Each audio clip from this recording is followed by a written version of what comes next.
session.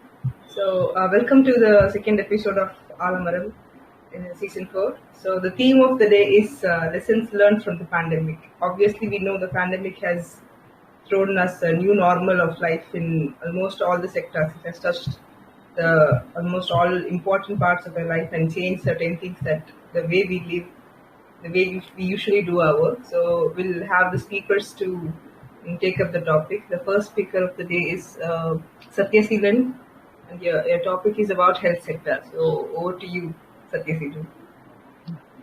And before you start, make sure you adhere to your timing. It's 5 to 6 minutes. Yeah. So Okay. So, and those who are not speaking, kindly switch off. Mute yourself and switch off your videos as well. Those who are those speakers can alone make sure your videos are open. And for the female speakers, if you're really comfortable with video to be on, you can, or else it's up to you. Okay, so over to Satyasi. Yeah. March first week of 2021. Everybody can hear me, right? Am I audible? Yes. Okay, thank you. March first week of 2021. I was sitting in my home watching television. For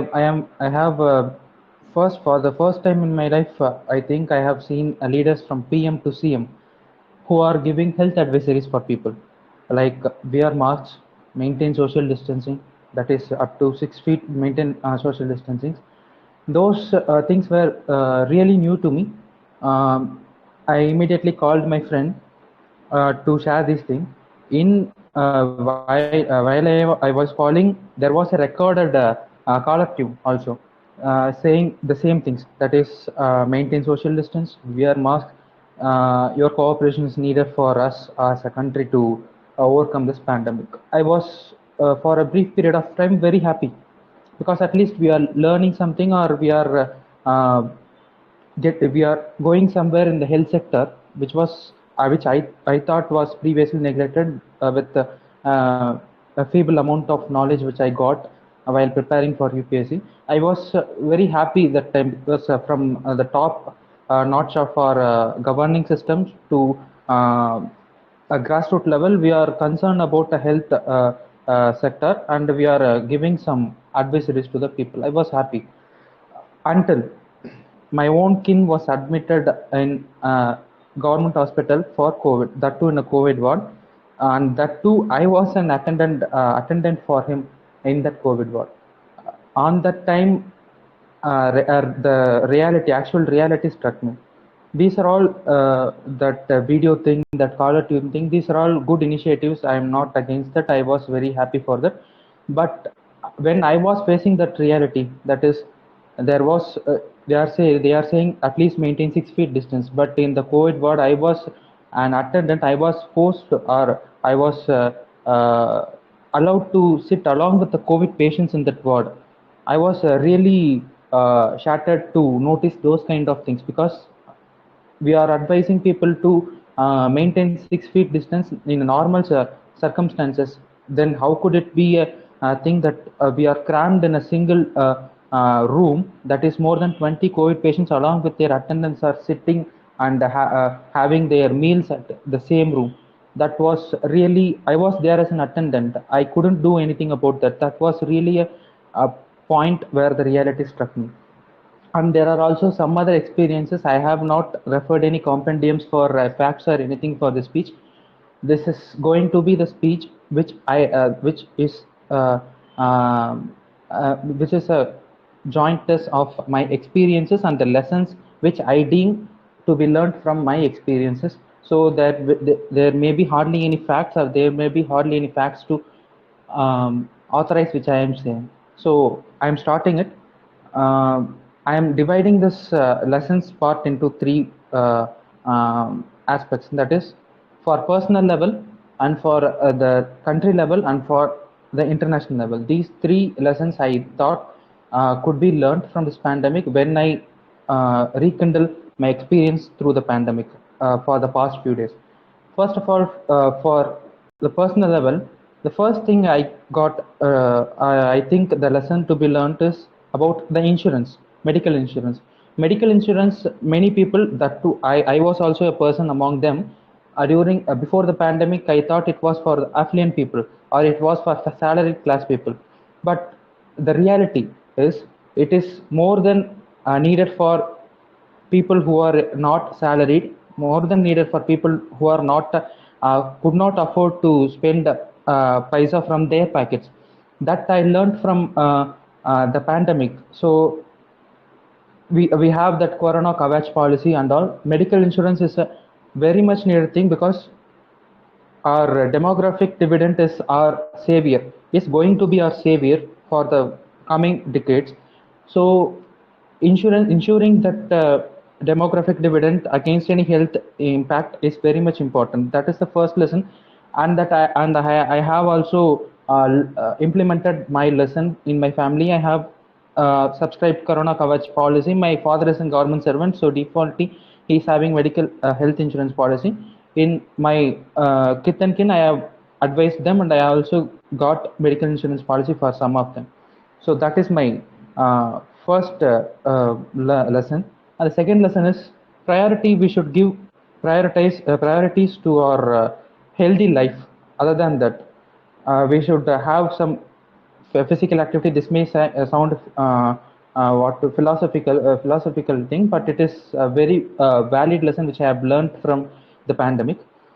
The second thing, for at the government level or at the country level, I have faced the difficulties that I couldn't find doctors, or I couldn't find the paramedics in the government hospital. That too, in government hospitals like Trichy. I was my kin was admitted in that Trichy GH. It was very considerable or bigger GH in our locality. It was very hard for me to find paramedics to even give IVF, intravenous fluids, for my patient.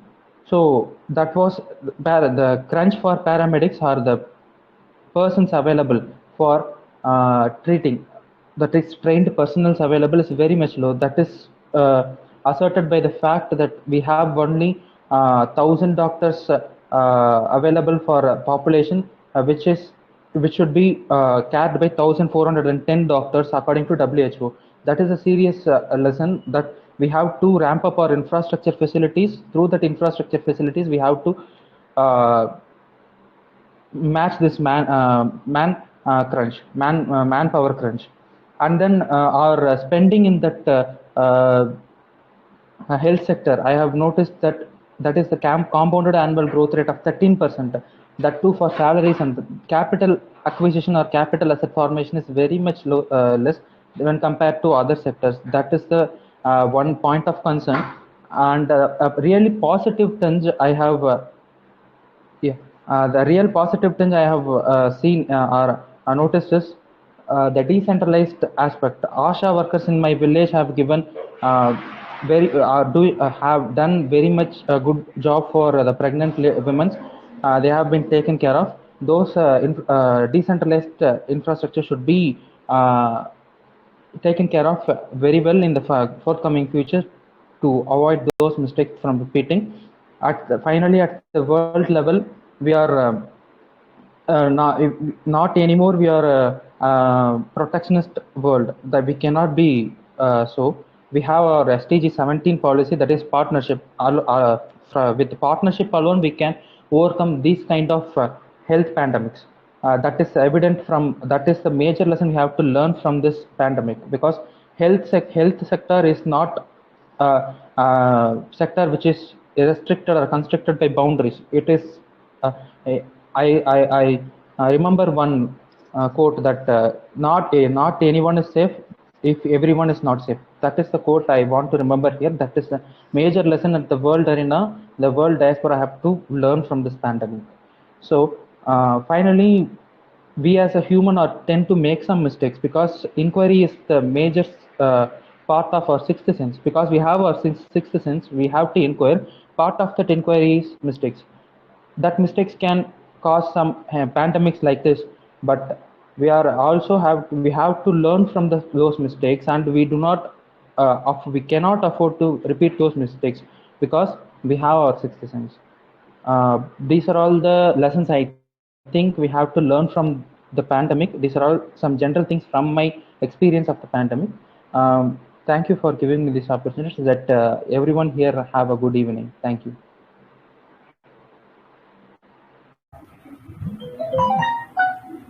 Thank you so much, Sathiyaseelan. Am I audible? Yeah. Okay, that was a very good insight on the health sector and the three levels. That is, you're starting from your personal story and then looking into the personal sector, what an individual has to do, especially the health insurance part. That obviously many got in touch with until the pandemic hit. So, national level as well as the global level, what consensus has to be done among the nations.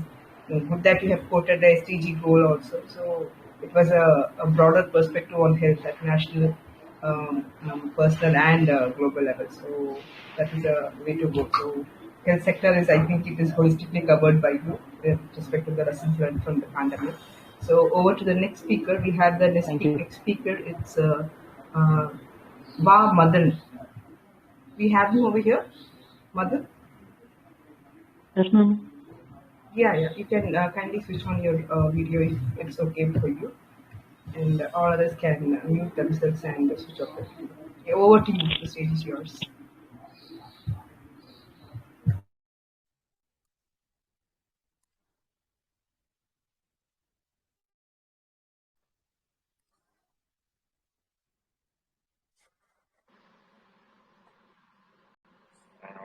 Then you can start.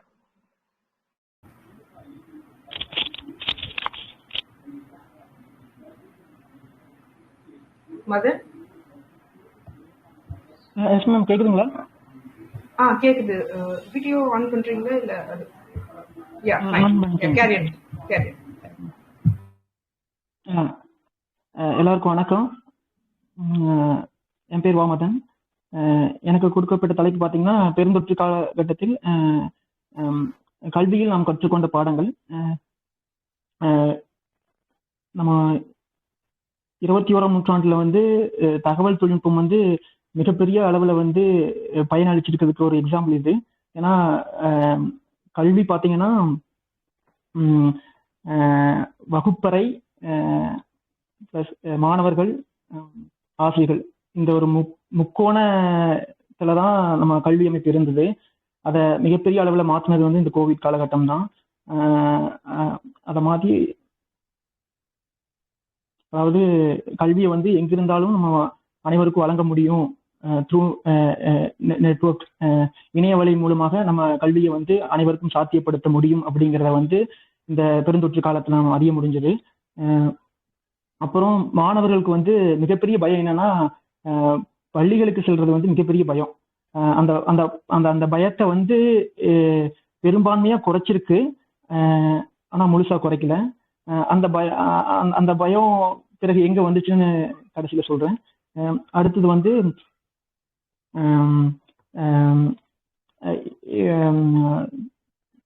நூற்றாண்டின் முற்பகுதியிலும் 20ஆம் நூற்றாண்டின் முற்பகுதியிலும்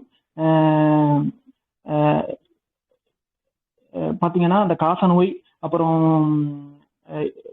20ஆம் நூற்றாண்டின் இடைப்பகுதியில நடந்த உலகப்போர்கள், முதல் உலகப்போர் ஆகட்டும், 2ஆம் உலகப்போர் ஆகட்டும், அப்புறம் 21ஆம் நூற்றாண்டின் முற்பகுதியில் 2004 நடந்த சுனாமி ஆகட்டும், இந்த காலகட்டத்திலாம் கல்வி மிகப்பெரிய அளவுல பாதிப்புக்குள்ளாச்சு. ஆனாலும் அந்த கல்வியை மேம்படுத்துறதுக்கான சாத்தியக்கூறுகள் இந்த 2021ஆம் நூற்றாண்டிலும் 2020-21ல நடந்திருக்குதா நடந்திருக்கு. அப்புறம் இன்னொன்று முக்கியமான விஷயம் இணைய வழியை ஜனநாயகப்படுத்தல் நடந்திருக்குதான் நான் நினைக்கிறேன். அதாவது எப்படி அனைவருக்கும் கல்வி, சர்வ சிக்ஷா அபியான் எப்படி அனைவருக்குமான கல்வி அறிமுகப்படுத்தினாங்களோ, அதே மாதிரி இணையவழி கல்வியை அனைவருக்குமான கல்வியா அனைவருக்குமான கல்வியா நடைபெற்றிருக்கு, நிகழ்ந்திருக்கு. ஏன் அப்படி சொல்றேன்னா, இந்த இந்த இந்த அனைவருக்கும் கிடைக்கக்கூடிய விஷயங்கள்ல வந்து மிகப்பெரிய இது ஜனநாயகப்படுத்தல வந்து நமக்கு நம்ம பின்னோட்டு காலங்களில் பார்த்தோம்னா 1960களில் வந்து எப்படி வந்து எஸ்பெஷலி தமிழ்நாடு ரைஸ் வந்து எப்படி ஜனநாயகப்படுத்தப்பட்டது. அப்போல்லாம் ரைஸ் ஒரு சில வீட்டில் தான் இருக்கும். ஆனா அதுக்கு அந்த டைம்ல வந்து பாத்தீங்கன்னா ரைஸ் வந்து அனைவருக்கும் கொடுத்தாங்க கவர்மெண்ட். ஸோ அதே மாதிரி 70களில் வந்து பேங்கிங் செக்டர்ல எப்படி வந்து ஜனநாயகப்படுத்தினாங்க. அதே மாதிரி 2030 21ஆம் நூற்றாண்டின் முற்பகுதியில் பார்த்தீங்கன்னா பிளஸ் டெலிவிஷன் எப்படி வந்து அனைவருக்கும் ஜனநாயகப்படுத்தப்பட்டுச்சு. பிளஸ் டிவி, தென் நெட்வொர்க், அப்புறம் பிளஸ் 2010க்கு அப்புறமா வந்து நிறைய கேஜெட்ஸ் வந்து நிறைய அறிமுகப்படுத்தப்பட்டது. இதனால வந்து கல்வித்துறையில வந்து மிகப்பெரிய வளர்ச்சியை வந்து மற்ற ஸ்டேட்டை காட்டிலும் தமிழ்நாடு வந்து மிகப்பெரிய அளவில் வந்து வளர்ச்சி அடைஞ்சிச்சு. அப்புறம் இன்னொரு கல்வியில வந்து நம்ம இன்னொரு கற்றுக்கொண்ட பாடங்கள் என்னன்னா, அனைவருக்கும் அந்த அந்த தொழில்நுட்பத்தை கொண்டு போனோம். ஆனா அந்த தொழில்நுட்பத்துக்கான சாதனங்கள் வந்து மிக குறைவான மாணவர்களுக்கே கிடைச்சது. அதனால வந்து மாணவர்களுடைய கல்வி மிகப்பெரிய பாதிப்புக்குள்ளாச்சு. அதுல வந்து இடைநிற்றல் வந்து அதிகமாகுதுன்னு சொல்றாங்க. ஒரு குறிப்புகள் சொல்லுது. இந்த பேண்டமிக் காலத்துல வந்து யுனெஸ்கோ சொல்லியிருக்குது 1.5 பில்லியன் ஸ்டூடெண்ட்ஸ் வந்து இந்த பள்ளிகள் மூடப்பட்டதுனால கல்வி மாணவர்கள் பாதிப்புக்குள்ளாயிருக்காங்க கல்வி கற்காம அப்படின்னு சொல்லியிருக்காங்க. இதே இந்தியாவில் மிகப்பெரிய அளவில் வந்து 30 கோடிக்கும் அதிகமாக வந்து மாணவர்கள் மிகப்பெரிய பாதிப்புக்குள்ளானாங்க. அந்த பாதிப்புகளை வந்து நம்ம அரசாங்கம் வந்து மிகப்பெரிய முயற்சிகளை மேற்கொண்டு அதை வந்து தடுப்பதற்கான முயற்சிகளை மேற்கொண்டாங்க. ஒரு சில ஸ்டேட்ஸ் வந்து தனக்கான முயற்சிகளை மேற்கொண்டாங்க. எஸ்பெஷலி தமிழ்நாடு வந்து ஒரு சில ஆக்டிவிட்டிஸ் பண்ணாங்க. தொலைக்காட்சி வழியாக அனைவருக்கும் கல்வியை வந்து கொண்டு போய் சேர்த்ததாகட்டும். ஏன்னா இந்த தொலைக்காட்சி கல்வி வந்து மிக நிறைய மாநிலங்கள்ல வந்து தொலைக்காட்சியே இல்லை. ஆனா 2000களில் வந்து நம்ம அனைவருக்குமான தொலைக்காட்சி பெட்டி கொடுத்ததுனால தொலைக்காட்சி மிக சாத்தியமாச்சு. ஆனா 2015 காலங்களில் அது ஸ்மார்ட் டிவியா மாறும்போது அது மிகப்பெரிய இதாச்சு. ஆனா தொலைக்காட்சி மூலியமாக கல்வி கொண்டு போனதாகட்டும். பிளஸ் வீடு தேடி கூட கல்வியை இப்போ ஒரு புதுசாக ஸ்டார்ட் பண்ணியிருக்காங்க. அனைவரும் இல்லம் தேடி கல்வின்னு சொல்லி ஒரு திட்டம், அதுவும் நல்ல திட்டம். இதே மாதிரி ஒடிஷாவிலையும் ஜார்க்கண்ட் மாநிலத்திலையும் பல என்ஜிஓஸ் முன்னெடுத்தாங்க. ஆனால் இங்கே கவர்மெண்ட் முன்னெடுத்திருக்கு. நெக்ஸ்ட் பார்த்தீங்கன்னா இந்த அனைவருக்குமான பட் இன்னொன்று சொல்ல வர்ற கடைசியில் அந்த ஏன் வந்து மாணவர்களுக்கு வந்து பள்ளியில் இருக்கக்கூடிய பயம் குறைஞ்சதுன்னா அந்த பயம் வீடுகளில் தொற்றிக் கொண்டது. வீடு வந்து மகிழ்ச்சியான இடம். குழந்தைகளுக்கு வந்து வீடுங்கிறது வந்து மிகவும் மகிழ்ச்சியான இடம். அந்த இடத்துல கல்வியை கொண்டு வரும்போது அவர்களுக்கான பயம் ஆட்டோமேட்டிக்கா வந்துடுது. அது வந்து பள்ளியை போலவே வீடும் வந்து பயம் நிறைந்ததாக இருக்கப்படுகிறது. அப்புறம் இன்னொரு விஷயம், இந்த இடைநிற்றல் கல்வியை பற்றி பேசும்பொழுது இடைநிற்றல் கல்வி வந்து ரூரல் லெவல்ல மிகப்பெரிய பாதிப்பு உள்ளாக்குகிறது. ஏன்னா அது வந்து வெறும் கல்வி சார்ந்து மட்டும் பார்க்கக்கூடாது. மிட் டே மீல் பார்த்தீங்கன்னா அந்த ஸ்கீம்லையும் அவங்களுக்கு உணவு பிளஸ் ஊட்டச்சத்து குறைபாடுனால மால் நியூட்ரிஷன் இது எல்லாத்தையுமே வந்து வகுப்பறைகள் கொடுக்கக்கூடிய உணவு மூலியமாக குழந்தைகளுக்கு வந்து இது வந்து குறைக்கப்பட்டுச்சு. ஆனா இப்போ பள்ளிகள் மூடப்பட்டதுனால மாணவர்களுக்கு வந்து இதனுடைய மால்நியூட்ரிஷன் பிளஸ் உணவு தட்டுப்பாடு வந்து அதிகமாக இருக்கு. அதுவும் ரூரல் ஏரியால கிராமப்புற மாணவர்களுக்கு. தென் பெண் குழந்தைகளுக்கான கல்வி மறுக்கப்படுறது வந்து மிகப்பெரிய ஒரு பிரச்சனை. ஏன்னா எப்போது இல்லாம 21ஆம் நூற்றாண்டில் மட்டும்தான் பெண் குழந்தைகளுக்கான கல்வி வந்து உறுதிப்படுத்தப்பட்டுள்ளது. அது வந்து இப்ப வந்து பள்ளிகள் மூடப்பட்டதுனால பெண் குழந்தைகள் அதிகமாக வந்து பள்ளிகளுக்கு போகாம வீட்டுல இருக்காங்க. அவங்களுக்கான டெக்னாலஜி இருந்தாலும் டெக்னாலஜிக்கான அந்த தகவல் தொழில்நுட்ப சாதனங்கள் அந்த இன்ஸ்ட்ருமெண்ட் கிடைக்காதனால அவங்களால வந்து அதை கரெக்டாக ஆக்சஸ் பண்ண முடியல. ஸோ நெக்ஸ்ட் வந்து பார்த்தீங்கன்னா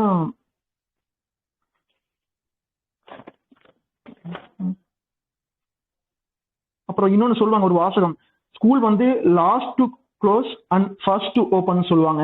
கடைசியாகவும் மூடப்பட வேண்டும், முதல்ல திறக்கப்பட வேண்டியதுமான பள்ளிகள் வந்து மூடப்படாமல் தவிர்க்கப்பட வேண்டும். ஏன்னா இந்த கோவிட் காலகட்டங்களில் கிட்டத்தட்ட 20 மாதங்கள் வந்து நம்ம பள்ளிகளை மூடிட்டோம் இந்த 2 வருஷத்துல. ஆனா மற்ற கண்ட்ரியில பாத்தீங்கன்னா யூஎஸ்சி, யூகே பிளஸ் கனடா, தென் ஸ்காண்டினேவியன் கண்ட்ரிஸ் எல்லாமே பிரைமரி எஜுகேஷன் ஆகட்டும், செகண்டரி எஜுகேஷன் ஆகட்டும், இந்த ரெண்டுமே வந்து அவங்க 60% வந்து பள்ளிகளை வந்து மூடாமையே வச்சிருந்தாங்க. அப்புறம் இணைய வழி கல்விகளையும் அவங்க உறுதிப்படுத்தியிருந்தாங்க. ஆனா நம்ம இங்க எவ்வளவு தூரம் உறுதிப்படுத்தணும் தெரியல. ஆனா கிராமப்புற லெவல்ல வந்து மிகப்பெரிய பிரச்சனை வந்து இந்த இணையவழி இடைநிற்றல் பிரச்சனை வருது. அதை வந்து கவர்மெண்ட் முன்னெடுக்கணும். இந்த கவர்மெண்ட் பட்ஜெட்லயே பாத்தீங்கன்னா கவர்மெண்ட் பட்ஜெட்ல வந்து 2 அம்சங்கள் சொல்லியிருக்காங்க. 1 கிளாஸ் 1 டிவி சேனல்னு. அது எத்தனை மாநிலங்களுக்கு சாத்தியம் தெரியல. ஆனா அதை வந்து சாத்தியப்படுத்துறதுக்கான முயற்சிகளை கவர்மெண்ட் மேற்கொள்ளணும். அதற்கான டூல்ஸ், எக்யூப்மெண்ட்ஸும் கொடுக்கணும். அப்புறம் வந்து விர்ச்சுவல் லேப்ஸ் சொல்லியிருக்காங்க. தென் டிஜிட்டல் டீச்சர்ஸ் ஹை குவாலிட்டின்னு சொல்லியிருக்காங்க. அப்புறம் டிஜிட்டல் யூனிவர்சிட்டின்னு சொல்லியிருக்காங்க. அது எந்த அளவுக்கு சாத்தியம் தெரியல. எல்லாமே வரவேற்கத்தக்கது. எஜுகேஷன்ல இந்த வருஷம் வந்து பட்ஜெட்ல அதிகமான நிதி ஒதுக்கி இருக்கிறதா சொல்லப்படுறாங்க. கடந்த 2 ஆண்டுகளை காட்டிலும் அதிகமாக நிதி ஒதுக்கப்பட்டிருக்கிறது. அதுவும் ஹையர் எஜுகேஷனோடவும் பிரைமரி எஜுகேஷன், செகண்டரி எஜுகேஷனுக்கு வந்து அதிகமா நிதி ஒதுக்கியிருக்கிறாங்க, வரவேற்கத்தக்கது. இன்னும் கல்வியில வந்து அதிக முக்கியத்துவம் அரசாங்கம் கொடுக்க வேண்டும்.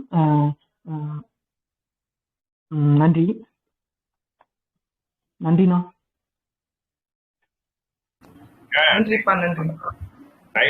டைம் அலர்ட் வரும்போது வாட் ஐ இன்ஸ்பெக்ட் இஸ், நீங்க இமிடியேட்டா க்ளோஸ் பண்ணணும்னு அவசியம் இல்லை. You can take time and ஒரு 30 seconds 40 seconds எடுத்துட்டு you can conclude your it's not immediate alert. ரொம்ப பதட்டப்பட வேண்டாம். டைம் அலர்ட் பார்த்த உடனே நம்மள உடனே முடிக்க சொல்றாங்க அப்படிலாம் இல்ல. உங்களுக்கு தெரிவிக்கப்படுத்தணும் அப்படின்றதுக்காக மட்டுமே. சில டைம் பார்க்காம நம்ம நிறைய பேசிடுவோம். அதுக்காக தான். நான் ரொம்ப நேரம் ஆயிடுது இல்லையா, அதனாலதான். மற்றபடி ஒன்றும் பிரச்சனை இல்லை. ரொம்ப பதட்டப்படுற மாதிரி இருக்காது டைம் பார்த்த உடனே. சார் இந்த மாதிரி பதட்டலாம் பட வேண்டாம். எல்லா ஸ்பீக்கர்ஸ் சேர்க்கிறேன். சாரி, உங்களை முன்னாடி கூப்பிட்ட ஒரு speaker I actually mist out. So education பத்தி சொல்லியிருந்தீங்க. நல்லா கரெக்டான பாயிண்ட்ஸ், முக்கியமான பாயிண்ட்லாம் கரெக்டா அட்ரஸ் பண்ணியிருந்தீங்க. எக்ஸாம்பிள் இந்த இணைய முறை கல்வியை பத்தி சொல்லியிருந்தீங்க. நம்ம ஸ்டேட் எப்படி மற்ற ஸ்டேட் கம்பேர் பண்ணும் போது முன்னிலையில இருக்கு. அப்புறம் யுனெஸ்கோ பத்தி சொல்லியிருந்தீங்க அழகா. அப்புறம் தொலைக்காட்சி வழி கல்வி வந்து உண்மையிலே it help many people in rural ஏரியாஸ்ல. அது கரெக்டா அழகா கொடுத்துருக்கீங்க. அப்புறம் பெண் குழந்தைங்களுக்கு கல்வி மறுக்கப்படுது. ஏன்னா கேட்ஜெட்ஸ் ஒரு போன் தான் இருக்கும் வீட்டுல. ஆப்வியஸ்லி அது வந்து 2-3 குழந்தைங்க இருந்தா பகிர்ந்துக்கிறதுக்கு அதே நேரத்துக்கு பகிர்ந்துக்கிறதுக்கு கஷ்டம். அதெல்லாம் உண்மை நடக்கும், நம்ம பார்த்துருப்போம். ஸோ அதெல்லாம் நீங்க கரெக்டா ஹைலைட் பண்ணிருக்கீங்க. மற்ற கண்ட்ரிஸும் நம்ம கண்ட்ரிஸ் இந்த லெவல்ல இருக்காங்கிறதும் நீங்க ரொம்ப அருமையா சொல்லியிருந்தீங்க எடுத்துக்காட்டி. ஸோ மிக அருமையாக இருந்தது ஸ்பீச். ஸோ நன்றாக இருந்தது. நெக்ஸ்ட் டைமும் கண்டிப்பா. அப்புறம் ஆதில் பாத் சாருக்கு ஒரு நன்றியை சொல்லிக்கணும். உங்களோட கிளாஸஸ் எல்லாம் அகாடமில சொல்லக்கூடிய 5 editorial 5 week every week 5 editorial அது நான் வாட்ச் பண்றேன். அப்புறம் உங்களுடைய யூடியூப் பேஜை வந்து நான் டெய்லியும் இது பண்றேன். உங்களுக்கு ரொம்ப நல்லா இருக்குண்ணா. அப்புறம் உங்களோட கொஸ்டின்ஸ் எல்லாமே நல்லா இருந்துச்சு. நீங்க அந்த சசி தரூர் அவர்கிட்ட எம்பி அவர்கிட்ட கேட்ட கொஸ்டின்ஸ் ஆகட்டும், நாடாளுமன்றத்தை பத்தி, பாராளுமன்றத்தை பத்தி, அதெல்லாமே நல்லா இருக்குண்ணா. ரொம்ப நன்றிண்ணா. ஓகேண்ணா. எஸ்ண்ணா, கண்டிப்பாண்ணா. நன்றி Madan. Okay. So actually, it was my mistake. I actually missed out another speaker in English. That is Raajamathi. Raajamathi, are you here? Yes, yes. Yeah. Can you start your speech? It's about personal awakening and culture during the lessons learned from the pandemic. So, stage is yours. Go ahead. Good evening, team Aalamaram and all other participants. So my topic is on personal awakening on Indian culture and tradition. So you may have a question, why all of a sudden this awakening? It's because I felt personally that I failed to learn about our Indian culture properly or correctly.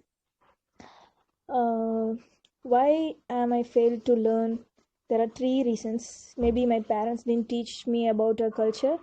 Second, my school and curriculum didn't teach me about it, or I personally didn't get interest to learn about it. So when my parents and school didn't teach me about our Indian culture and tradition, then how will I get interest?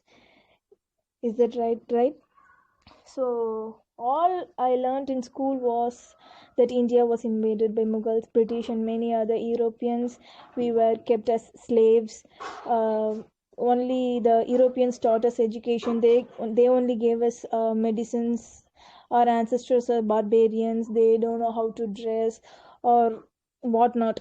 There are many reasons. So this is what our history books teach us. But recently, I encountered a video of an ancient history researcher and archaeologist. He showed an ancient temples and sculptures. I was explaining about that sculptures. I forgot that temple's name, but it was 1,000 years old temple. Minimum 1,000 years old temple.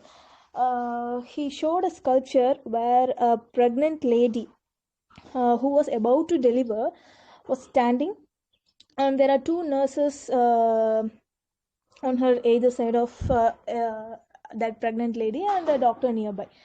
So isn't it this is the exact scene what we could see in today's hospital? Yeah, but that is not my point. My point is that the pregnant lady that was showed in that sculpture was in a standing position, but nowadays the position was changed to a lying mode. But what today's researchers have found that delivering the baby in a standing position is risk-free and faster due to Earth's gravity. This is what our researchers, the so-called educated Westerners, found. But this was found by ancestors way back, 1,000 years back. Relating to this event, there is one ancient practice. After the childbirth, all the child will be tied a rope with the tayat. But nowadays we couldn't see the tayat. That all gone. That Maruthuvachi will tie that rope with tayat. Inside the tayat there will be some powder like thing. When a person is injured or get bitten by a snake or having any illness, they'll mix it with the milk drink and they'll be all right. But what is inside that tayat we don't know. It is an umbilical cord liquid. After the baby born there will be umbilical cord, right?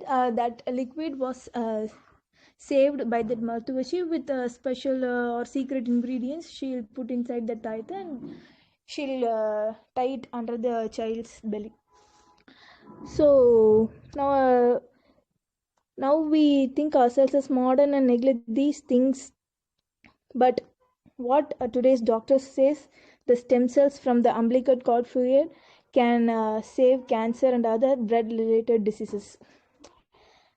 And they are now storing it in a freezer. So see, while looking all these things, I personally felt that are we moving forward or backwards? I really don't know. All this we are doing ages, but somewhere we felt ourselves inferior and stick to the so-called modernized Western thought. But we didn't know the roots of the thought. All the Western thoughts roots are from our India, that is Bharat. We all know Wright brothers, right? We all know Wright brothers. They were the first to invent the aeroplane. But how many of us know Shivkar Babuji Talpade? Nobody, maybe few. Yes, he was the first to invent the unmanned aircraft carrier in 1895. whereas those Wright brothers found only at 1903. Once the Chukar Babuji Talpade found this unmanned aircraft, the Europeans destroyed all his inventions and put him house arrest. See how deliberately our knowledge was being suppressed by the Westerners, and they claim themselves as intellectuals. And we are bound to learn that our ancestors are fools. Only the West people taught us everything, etc., etc. I can quote another example on yoga, where recently the American science magazine called The Scientific America has coined the new word for our pranayama as cardiac coherence breathing exercise, and also they claim that it stabilizes the heartbeat and have a powerful ability to dampen anxiety. I was be like, இதையே இப்பதான் கண்டுபிடிக்கிறீங்களா, like that. This is what our yogis and rishis found and practiced for thousands and thousands of years, and it was passing on generations after generations, right? So where we are lagging, that is our history. From our history we should learn the correct history, not what we are taught in our schools right now. We should learn our history correctly, and it's time to know about our Indic culture and pass it on to next generations. And I also urge the other youth of the Bharat to know about our Indic culture and be proud of our culture and traditions. And last Sunday I listened our Aalamaram session fully, but I couldn't speak due to my bad throat. In that I could place my opinion on what Adil bro as a keynote speeches, he says that India should move to a strong federalism like US, where we should be like a United States of America. India should also become a United States of India, and there should be only union and state list. But what is my opinion is that America is different from India, and we have unique culture, we have unique geography, and the thing is, where our borders are not smooth. In the west we have Pakistan, in the north we have China, insurgencies in Myanmar and Bangladesh and whatnot. So and also inside India we have many secessionist tendencies that was growing. So it is not advisable to completely neglect the concurrent list, but we can move certain subjects like education, like that, from concurrent list to state list, but not completely neglect the concurrent list. This is my opinion. So thank you for giving me this opportunity. Jai Hind.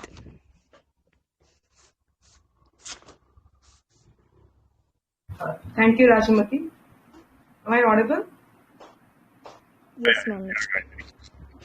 Yeah, it was like a good speech. Like you touched on important aspects about the pregnancy part, like what we actually missed out, and we are looking up for the best for everything that we had done traditionally, and we have missed out on many things that we are not following our traditional aspects. Like from the pregnancy part to you talked about the umbilical cord and all. Obviously, we might have seen as a child, and so many other important aspects as well. All the important things were covered. So it was a good insight on our history. Like we have to look back onto our history, and we should not lose touch of our traditions.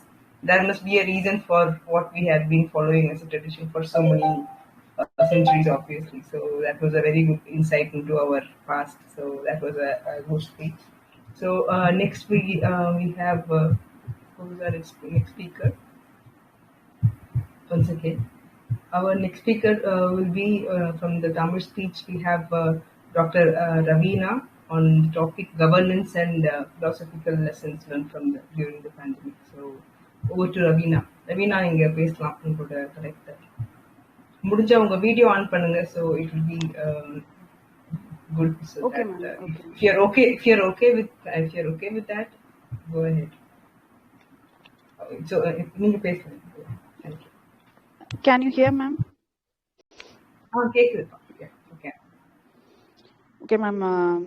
So எல்லாருக்கும் வணக்கம். இன்னைக்கு நான் எதை பற்றி பேச போகிறேன்னா, பேண்டமிக்கில் வந்து ரொம்ப அதிகமாக வந்து எனக்கு ஆக்சுவலாக ரொம்ப நான் கஷ்டப்பட்டு சரி ஓகே நிறைய எக்கனாமிக் டேர்ம்ஸாக இருக்கட்டும் மற்ற டேர்ம்ஸ்லாம் தமிழில் ட்ரான்ஸ்லேட் பண்ணணும்னு ட்ரை பண்ணேன். ஆக்சுவலாக அதை நான் யோசித்து நான் சொல்கிறதுக்குள்ளே இருந்துக்கிட்டு எனக்கு கொடுக்கப்பட்ட டைம் வந்து முடிஞ்சிடும். ஸோ அதனால் நான் கலோக்கியல் தமிழ்லேயே நான் பேசுகிறேன். ஸோ ஃபர்ஸ்ட் வந்து என்னென்னா, ஜென்ரல் இன்இக்வாலிட்டி வந்து நம்ம 2020க்கும் 2021க்கும் பார்த்தீங்கன்னா நம்ம இந்தியாவில் வந்து பயங்கர ஒரு டிஃப்ரென்ஸ் இருக்குது. அப்போ பார்த்தீங்கன்னா 112வது இடத்துல இருந்தது, இப்போ பார்த்தீங்கன்னா 140வது இடத்துல இருக்குது. ஈவன் பங்களாதேஷ், அதுக்கப்புறமே நிறையா சஹாரன் ஆஃப்ரிக்கன் கண்ட்ரிஸ் அவங்களாம் கூட இருந்துட்டு நம்மளோட ரொம்ப அதிகமாக தான் இருக்காங்க. ஐ மீன் இன்இக்வாலிட்டியில் அவங்க நம்மளோட நல்லா தான் இருக்காங்க. சரி, இதுக்கான என்னெல்லாம் காரணம் அப்படின்னு சொல்லிட்டு நம்ம கொஞ்சம் சரி ஓகே இவ்வளோ இன்இக்வாலிட்டி இருக்குது, இந்த பேண்டமிக்ல அதுவும் ரொம்ப ரொம்ப வளர்ந்துருச்சு, பொருளாதாரம் ரொம்ப கம்மியாயிடுச்சு அப்படிங்கிறத சரி ஓகே என்ன இருக்குது அப்படிங்கிறத பார்க்கலான்னு சொல்லிட்டு கொஞ்சம் எல்லாத்தையும் பார்த்தேன் இருந்துக்கிட்டு. ஆக்சுவலாக இது ரொம்ப முன்னாடியே நான் நிறைய நாள், ஸோ இப்போ தான் கொஞ்சம் பாயிண்ட்ஸ்லாம் நிறைய கிடச்சிது. ஸோ ஃபஸ்ட்டு இருந்துட்டு இதுக்கு மெயினான ரீசன் என்னன்னா இருந்துட்டு நம்மளோட சமூகம் ஒரு முக்கிய காரணம். சமூகம் மட்டும் இல்லை, அரசாங்கமும் ஒரு முக்கிய காரணம் தான் இருந்துக்கிட்டு. ஃபஸ்ட்டு சமூகம் எப்படி முக்கிய காரணம் இருந்துக்கிட்டு, ஈவன் நம்ம ஃபிலிம்ஸ்லாம் கூட பார்த்துருப்போம். நம்ம சூப்பர் ஸ்டார் பேசியிருப்பாரு, பொம்பளைனா படையப்பா படத்தில் பேசியிருப்பாரு, நீங்கள் பார்த்துருப்பீங்க. பொம்பளைனா இது இருக்கணும் அது இருக்கணும், மொத்தத்தில் பொம்பளையா இருக்கணும் அப்படிங்கிற மாதிரி பேசியிருப்பாங்க. அதுக்கு நம்மளும் நிறைய விசில்லாம் அடிச்சிருப்போம். அடுத்து இருந்துக்கிட்டு நம்ம நோபல் லாரேட் ஜார்ஜ் பெர்னாட்ஷா பார்த்தீங்கன்னா ஒரு நல்ல ஒரு டேர்ம் சொல்லியிருப்பாரு. அதாவது, என் வீட்டு பணிப்பெண்ணை என் மனைவியாக நான் மாற்றிக்கொண்டால் இந்த நாட்டின் பொருளாதாரம் வீழ்ச்சி அடையும் அப்படின்னு சொல்றாரு. ஸோ வீட்டு பணிப்பெண்ணை அதாவது ஒரு வேலைக்காரியை நான் என் மனைவியா மாத்திட்டேன்னா அப்ப அந்த வேலைக்காரிக்கு கொடுக்குற சம்பளம் போயிடும். ஸோ அதனால அந்த நாட்டோட பொருளாதாரமே வீழ்ச்சி அடையும் அப்படின்னு அவர் வந்து ஒரு நோபல் லாரேட். ஆக்சுவலா அவரே வந்து இந்த மாதிரி சொல்றாரு. அவருக்கு நம்ம நோபல் பிரைஸ் எல்லாம் கொடுக்குறோம். அவர் பெரிய ஒரு பிளே ரைட்டா நம்ம பார்த்துக்கிட்டு இருக்கோம் இன்னமும் இருந்துட்டு. ஸோ அந்த மாதிரி இருந்துட்டு நிறைய இந்த சமூகமும் வந்து நம்ம அதாவது ஒரு இடத்துக்கு ஒரே வேலையை ஒரு ஆணும் ஒரு வேலையை செய்யறாங்க, பெண்ணும் ஒரு வேலையை செய்யறாங்க. ஆனா ஆணுக்கு வந்து 100 ரூபா கொடுக்குற இடத்துல 100 ரூபா கொடுக்குறாங்க, பெண்ணுக்கு 10 ரூபா தான் கொடுக்குறாங்க. அப்படிங்கிறதுல என்ன நியாயம் அப்படின்னு பார்த்தா இருந்துட்டு, நம்ம ஃபர்ஸ்ட் பெண்கள் இருந்துக்கிட்டு நீ வந்து வீட்டுல இருந்துக்கிட்டு ஒரு பாத்திரம் விளக்குறதா இருக்கட்டும், ஒரு வீட்டுல வந்து ஒரு குக் பண்றதா இருக்கட்டும், அது எல்லாமே இருந்துக்கிட்டு ஒரு கேர் கிவிங் எக்கனாமின்னு சொல்றது இதை இருந்துட்டு. ஸோ அந்த கேர் கிவிங் எக்கனாமி பத்தி நிறைய ஃபெமினிஸ்ட் பேசியிருக்காங்க. எஸ்தர் டஃப்லோ சொல்லியிருக்காங்க. தென் நிறைய எக்கனாமிஸ்ட் இதை பத்தி பேசியிருக்காங்க. இந்த கேர் கிவிங் எக்கனாமியை யாருமே பொருட்படுத்துறதே கிடையாது. ஃபர்ஸ்ட் லைக் ஒரு குக் பண்றதா இருக்கட்டும், ஒரு வெசல் கிளீனிங், தென் குழந்தைங்களை பாத்துக்கிறது, குழந்தைங்களை டியூட்டர் பண்றது, இதெல்லாம் எதுவுமே எக்கனாமிக்கு ஆடே ஆகாது அப்படிங்கறத விஷயத்த வந்து சொல்லியிருக்காங்க. ஈவன் வந்து நம்ம அரசாங்கத்துல கூட இருந்துட்டு லேபர் கோட்ல பாத்தீங்கன்னா 92 கோட் நம்பர் 92 கோட் நம்பர் 93 ரெண்டுத்துலயும் பாத்தீங்கன்னா கேர் கிவ் ஃபர்ஸ்ட் வந்து அந்த 92ல வந்து அந்த ஒரு குவிண்டெசென்ஷியல் ஒரு வேர்ட் யூஸ் பண்ணிருப்பாங்க. லைக் ஹவுஸ் வைஃப்ஸ் அப்படின்னு சொல்லிட்டு ஒரு போட்டிருப்பாங்க, ஹவுஸ் ஹோல்ட் ஒர்க்ஸ் அப்படின்னு போட்டிருப்பாங்க. அதுக்கப்புறமே 93வது கோட்ல பாத்தீங்கன்னா இருந்துட்டு like house hold works plus other care giving activities. அதுல பாத்தீங்கன்னா போல்ட்ரி, அதான் மாடு மேய்க்கிறது, பால் கறக்கிறது, இது லைக் புல்ல இது பண்றது, விறகு இது பண்றது, இது எதுவுமே வந்து தண்ணி போய் எடுத்துட்டு வர்றது, அது எதுவுமே வந்து லைக் எக்கனாமிக்கு ஆட் ஆகாது அப்படின்னு சொல்றாங்க. இதை பத்தி 1970லயே வந்து இருந்துட்டு தேவிகி ஜெயின், அதுக்கப்புறம் மாலினி சந்த், அந்த மாதிரி பெரிய பெரிய எக்கனாமிஸ்ட் எல்லாமே பேசியிருக்காங்க. அதாவது என்ன சொல்றாங்கன்னா, உமன் டூ என்னென்ன ஒர்க் இருக்கோ இதை வந்து மென்னுக்கு ஈக்குவலா அவங்களும் செய்யறாங்க. ஆனா வந்து அதை வந்து எக்கனாமில அவங்க பொருட்படுத்து. ஸோ ஒரு அரசாங்கமும் அதை பொருட்படுத்த மாட்டேங்குது, ஒரு கூட இருக்க சமுதாயமும் அதை பொருட்படுத்தாம இருக்கிறதுனால தான் நம்ம வந்து வெளியில நம்ம வந்து வேலை செய்ய போகும்போது இருந்துகிட்டு ஆமா எல்லா வேலையும் நம்ம ஃப்ரீயா தானே செய்யறோம். ஸோ இருந்துகிட்டு அதுக்கு நம்ம இன்இக்வாலிட்டிங்கிறது ஒரு ஜென்ரலா வளர்ந்த சமுதாயமாகவும் நம்ம சொல்ற பல நாடுகளா இருக்கட்டும், வளர்ந்து வரும் சமுதாயமா இருக்கட்டும், எங்கேயுமே இருந்துகிட்டு ஒரு ஈக்குவலான பே கிடையாது. நீங்க நல்ல வளர்ந்த கண்ட்ரி டென்மார்க், நெதர்லாந்து அப்படின்னு பார்த்தா கூட நம்மளோட கொஞ்சம் தான் அதிகமா இருப்பாங்க. லைக் அவங்க வந்து இன்இக்வாலிட்டி நம்ம ஊர்ல வந்து இவ்வளவு இருக்குன்னா அவங்களோட நம்மளோட ஒரு 20% தான் கொஞ்சம் அதிகமா இருப்பாங்க. அவ்வளவுதான், ரொம்ப பெரிய டிஃபரன்ஸ் எங்கேயுமே கிடையாது இருந்துட்டு. ஸோ இது ஒரு ஆஸ்பெக்ட்ல இருக்கட்டும் வந்துட்டு. ஸோ வந்துட்டு இதனால வந்துட்டு இந்த பேண்டமிக்ல வந்துட்டு நமக்கு இது இது இது வந்து ஒரு காரணமா இருக்கு இருந்துட்டு. இன்னொன்று பார்த்தீங்கன்னா வந்துட்டு லைக் எக்ஸ்போர்ட் ஓரியன்ட் இண்டஸ்ட்ரியல் க்ரோத்ன்னு சொல்லிட்டு நம்ம கேள்விப்பட்டிருப்போம். அதாவது இந்த கார்மெண்ட்லலாம் நம்ம பெண்கள் இருந்துட்டு நிறைய வந்து ஈடுபடுவாங்க. கார்மெண்ட் ஒர்க்கிங், அதுக்கப்புறமே இந்த எலக்ட்ரிக்கல் இந்த சின்ன சின்ன ஒர்க்ஸ் நம்மளே பார்த்துருப்போம். இந்த திருப்பூர் பனியன் அண்ட் காட்டன்ஸ் இருக்கட்டும், லைக் கோயம்புத்தூர்ல நிறைய ஸ்பின்னிங் மில்ஸ் இருக்கட்டும், அங்கே நிறைய ஒர்க் யூஸ் பண்ணிட்டு இருப்பாங்க. அவங்களாம் யாரு, அவங்களாம் இவ்வளோ ஒர்க் இருக்கு. அதாவது ஒரு எக்ஸ்போர்ட்காக நம்ம வந்து ஒரு காம்படிஷன், ஒரு மார்க்கெட்ல வந்து காம்படிஷன், எல்லா எக்ஸ்போர்ட் கம்பெனியும் அதை காம்படிட் பண்ணுவாங்க. அதுக்கு யாருக்கு கட் த்ரோட் காம்படிஷன் இருக்குன்னா, யார் வந்து நம்ம அந்த கேபிட்டல் வந்து ஹியூமன் கேபிட்டலுக்கு எவ்வளவு கம்மியா சம்பளம் கொடுத்தாதான் இருந்துகிட்டு நம்மளால அந்த காம்படிஷன்ல வந்து நம்ம எட்ஜ் டு எட்ஜ்ல கரெக்டா நிறைய நம்மளால ப்ராஃபிட் பார்க்க முடியும். அதுவும் இல்லாமல் குறைஞ்ச இதுக்கு வந்து எக்ஸ்போர்ட் கண்ட்ரிக்கும் நம்ம கொடுக்க முடியும் அப்படிங்கிறதுக்காக இருக்கிறதுலே ரொம்ப ரொம்ப கம்மியான சம்பளம், லைக் 15 மணி நேரத்துக்கு வந்து 100 ரூபா கொடுக்கறது, பீஸ் ரேட் ஒர்க்னு சொல்றது, அந்த மாதிரி இருந்துட்டு ரொம்ப கம்மியா பண்றது இருந்துட்டு. ஸோ அந்த மாதிரி ரொம்ப எக்ஸ்ப்ளோர்டேஷன். அதுவும் இல்லாமல் இப்போ அந்த பேண்டமிக்னால ரொம்ப நிறைய கம்பெனிஸ் அதெல்லாம் க்ளோஸ் பண்ணதுனால அவங்களோட வாழ்க்கையோட தராதரம் இன்னும் குறைஞ்சு போச்சு இருந்துகிட்டு. அதுக்கப்புறமே இது லைக் நம்ம IMF-ஓட தலைவர் கீதா கோபிநாத் அவங்க என்ன சொல்றாங்கன்னா இருந்துட்டு லைக் 20 வருஷத்துல காணாத வந்து ஒரு ஜென்ரல் இன்இக்வாலிட்டி இந்தியாவில் இருக்கு இப்போதைக்கு. இதோட மெயின் ரீசன் அவங்க என்ன சொல்றாங்கன்னா, ஃபர்ஸ்ட் நிறைய பெண்கள் இருந்துகிட்டு எஜுகேஷன் இல்லாம இருக்காங்க. ஒரு நல்ல வந்து ஒரு எஜுகேஷனா லைக் இதை பற்றி ஒரு விழிப்புணர்வே இல்லை இருந்துட்டு. அதாவது நீ வந்து ஒரு கேர் கிவிங், ஒருத்தவங்களுக்கு நீ கேர் கொடுக்கலன்னா இருந்துட்டு ரூரல் ஏரியால இன்னும் அடிக்கிறது நடந்துட்டு தான் இருக்கு. நீ மாமனாரை ஒழுங்கா பாத்துக்கல, மாமியார் ஒரு குழந்தைய ஒழுங்கா இன்னமும் அதான். ஸோ அதை வந்து அதை எக்ஸ்ப்ளாய்ட் பண்ற எஜுகேஷன், லேக் ஆஃப் எஜுகேஷனால ரொம்ப எக்ஸ்ப்ளாய்டேஷன் இருக்கு. இன்னொன்னு என்ன காரணம் சொல்றாங்கன்னா இருந்துட்டு நிறைய பெண்கள் இன்ஃபார்மல் செக்டர்ஸ்ல நிறைய வேலை செய்யறாங்க இருந்துட்டு. ஸோ இன்ஃபார்மல் செக்டர்ஸ்ல வேலை செய்யறதுனாலயும் இருந்துட்டு அவங்களோட எக்ஸ்ப்ளாய்டேஷன் ரொம்ப, அதாவது 100 ரூபா வேலை செய்யுது. நீ வந்து இப்ப அவங்க இன்னும் என்ன பேண்டமிக்னால இன்னும் இருந்துகிட்டு ரொம்ப லைக் 100 ரூபா கொடுக்கறது வந்து 80 ருபீஸ் தான் கொடுக்கறது அந்த மாதிரி இருந்துட்டு. ஸோ அதனால வந்து நிறைய நமக்கு வந்து இந்த ஜெண்டர் டிஃபரன்ஸ் ரொம்ப அதிகமாச்சு. சரி, இதுக்கெல்லாம் என்ன பண்ணலாம் அப்படின்னு நம்ம பார்த்தோம்னா இருந்துட்டு நிறைய கண்ட்ரிஸ் வந்து இதுக்கு வந்து ஆக்சுவலா நமக்கு உதாரணமா இருக்காங்க. எக்ஸாம்பிள் வந்து ஐஸ்லாண்ட் பாத்தீங்கன்னா இருந்துகிட்டு லைக் பேட்டர்னிட்டி லீவ்னு கொடுக்குறாங்க இருந்துட்டு, லீகலா கொடுக்குறாங்க பேட்டர்னிட்டி லீவ். எப்படி ஃபீமேல் கொடுக்குறாங்களோ அதே மாதிரி நிறைய கண்ட்ரிஸ் கொடுக்குறாங்க. பட் ஐஸ்லாண்ட் தான் இன்ட்ரோடியூஸ் பண்ணாங்க. பேட்டர்னிட்டி லீவ் கொடுக்குறாங்கன்னு நம்ம வந்து அப்ப வந்து அந்த ஆண்களுக்கு தெரியும் இருந்துகிட்டு குழந்தைய பாத்துக்கிறது, குழந்தைக்கு டயப்பர் மாத்திரதா இருக்கட்டும், அது வந்து பெண்களோட வேலை மட்டும் இருந்தா ஆண்களுக்கும் அதுல பங்கு இருக்கு அப்படிங்கறது உங்களுக்கு தெரியும். இன்னொன்னு பாத்தீங்கன்னா லைக் ரவாண்டா பாத்தீங்கன்னா இந்த ஜீனோசைட் நடந்திருக்கும் உங்களுக்கு தெரியும் ஆப்பிரிக்கால. ஸோ அந்த கண்ட்ரில பாத்தீங்கன்னா இருக்கிறதுலே அங்கதான் வந்து ஜென்ரல் இன்குவாலிட்டி ரொம்ப ரொம்ப கம்மியா இருக்கு. ஆக்சுவலி ஐஸ்லாண்டுக்கு கிட்டத்தட்ட ஈக்குவல் அவங்களோட கண்ட்ரில. இத்தனைக்கும் அவங்க நம்மளோட டெவலப்டு கண்ட்ரிலாம் கிடையாது. Island okay, it's very developed country. இவங்க நம்மளோட ரொம்ப டெவலப்ல கிடையாது. ஸோ ஆனா அவங்க கண்ட்ரில பாத்தீங்கன்னா இருந்துகிட்டு அவங்க என்ன வச்சு GMO வச்சிருக்காங்க. GMO வந்து என்னன்னா லைக் ஜெண்டர் மானிட்டரிங் ஆர்கனைசேஷன் ஒன்று தனியாக கவர்மெண்ட்ல வச்சிருக்காங்க. அதுவும் இல்லாமல் இருந்துகிட்டு ஃபீமேல் வந்து 61% வந்து பார்லிமெண்ட்ல இருக்கணுங்கிறது வந்து அவங்க கான்ஸ்டிடியூஷன்லேயே வந்து கொடுத்துருக்காங்க இருந்துட்டு.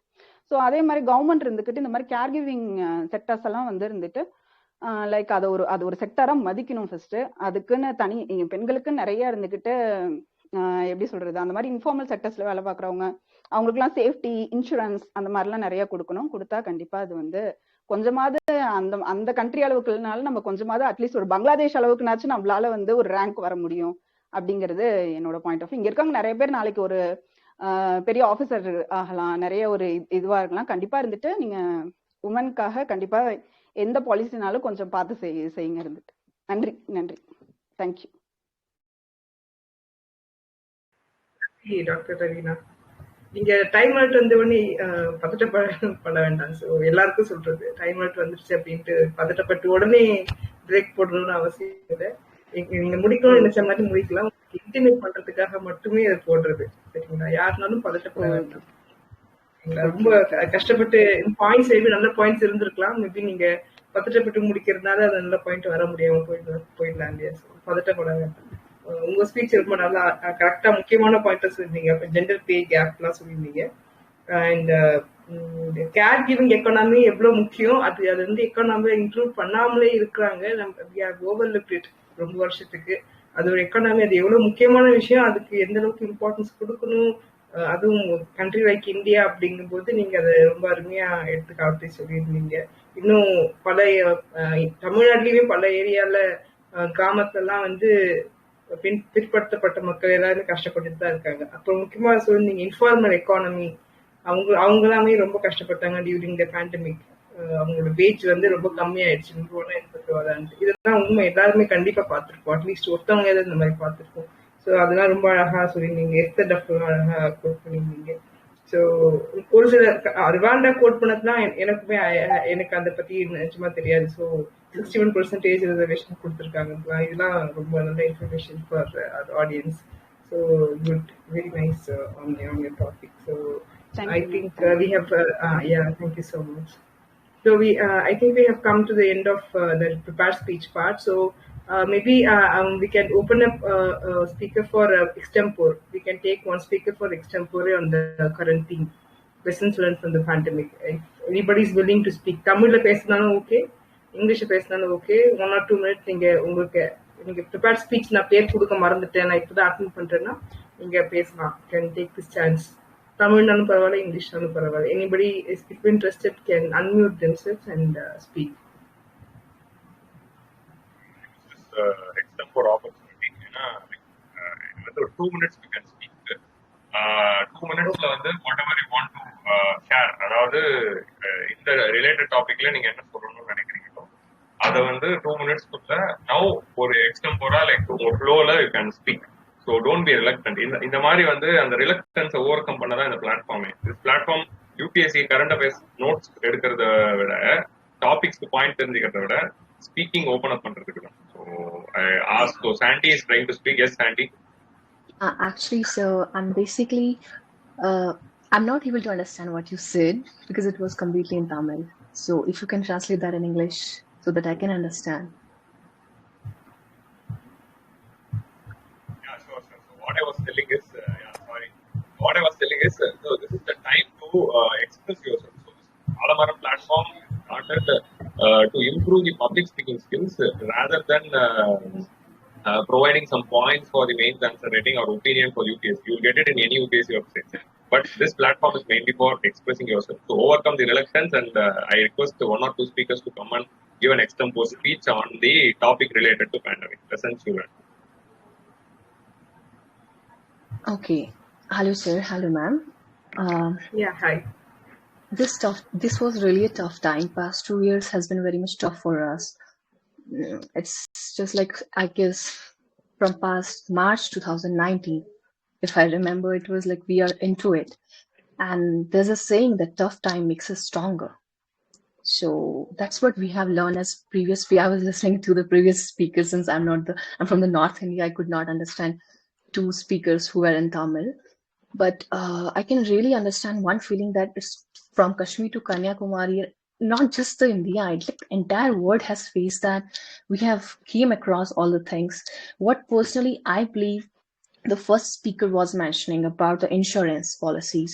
Ayushman Bharat is very much doing well, what I feel, because there were the many incidences in my place also that I saw deaths in front of me. It was very much like trembling from inside.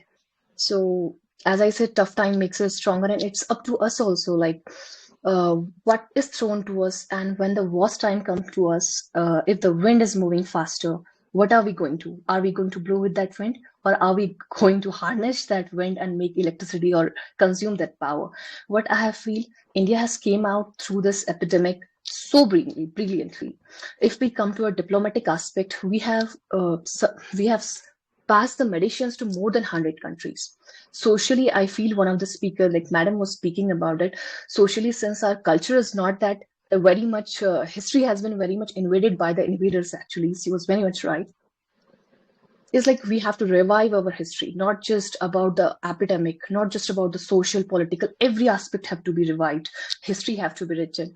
So this pandemic has taught us very much. Thank you so much, because there was nothing prepared. That's what I want to say. Thank you.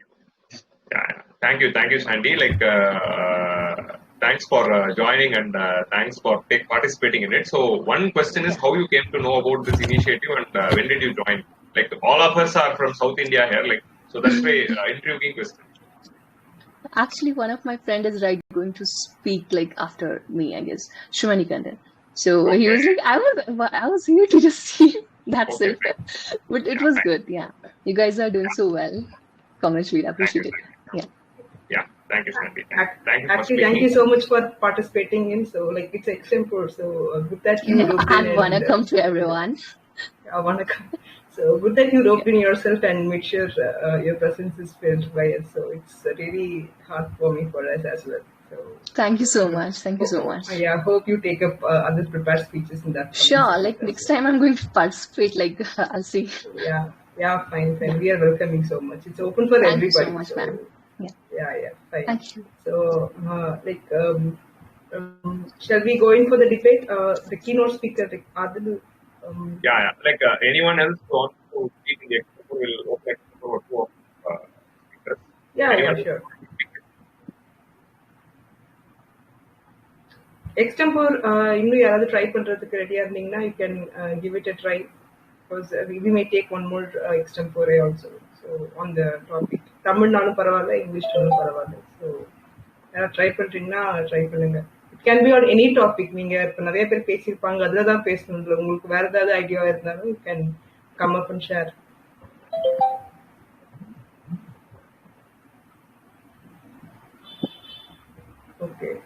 Okay, I'll use this extempore opportunity then. Yeah. I'll use this opportunity to reply to my friend Raajamathi. So I know Raajamathi. So whatever she said is also true. Like what I spoke in the last week's speech was the long-term constitutional reforms which India should be facing. Like since we become a strong nation now with 72 years and all the states have understood what constitutionalism is and we have ensured unity. Like she said, we are having the separatist tendencies, but except for Jammu and Kashmir and Northeast, we don't have any separatist tendency anywhere intensively. So again, defense is going to be under the union list under any condition. So separatist tendency and law and order issue cannot be a reason. Another important thing is culturally, ethnically, linguistically, religiously, again in racially. With dialects, everything India is having so much diversity, more than any other nation in the world. So that diversity, that linguistic diversity, especially linguism, so that makes a strong case for a strong federation because of this diversity, each individual group will be asking for their own self-realization with respect to governance. So after 72 years of quasi-federal, it is good for us to move a bit federal. I'm not telling a total federal form like United States.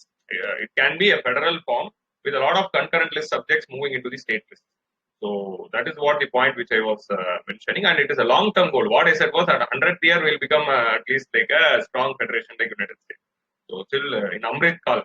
So in this Amrit Kal we will pass, and in 2047 we can try to become a strong federation. So that is what I said in the long term. And federalism is more suitable for a multi-diverse nation than a monolithic nation like United States. So that is another point. So thank you.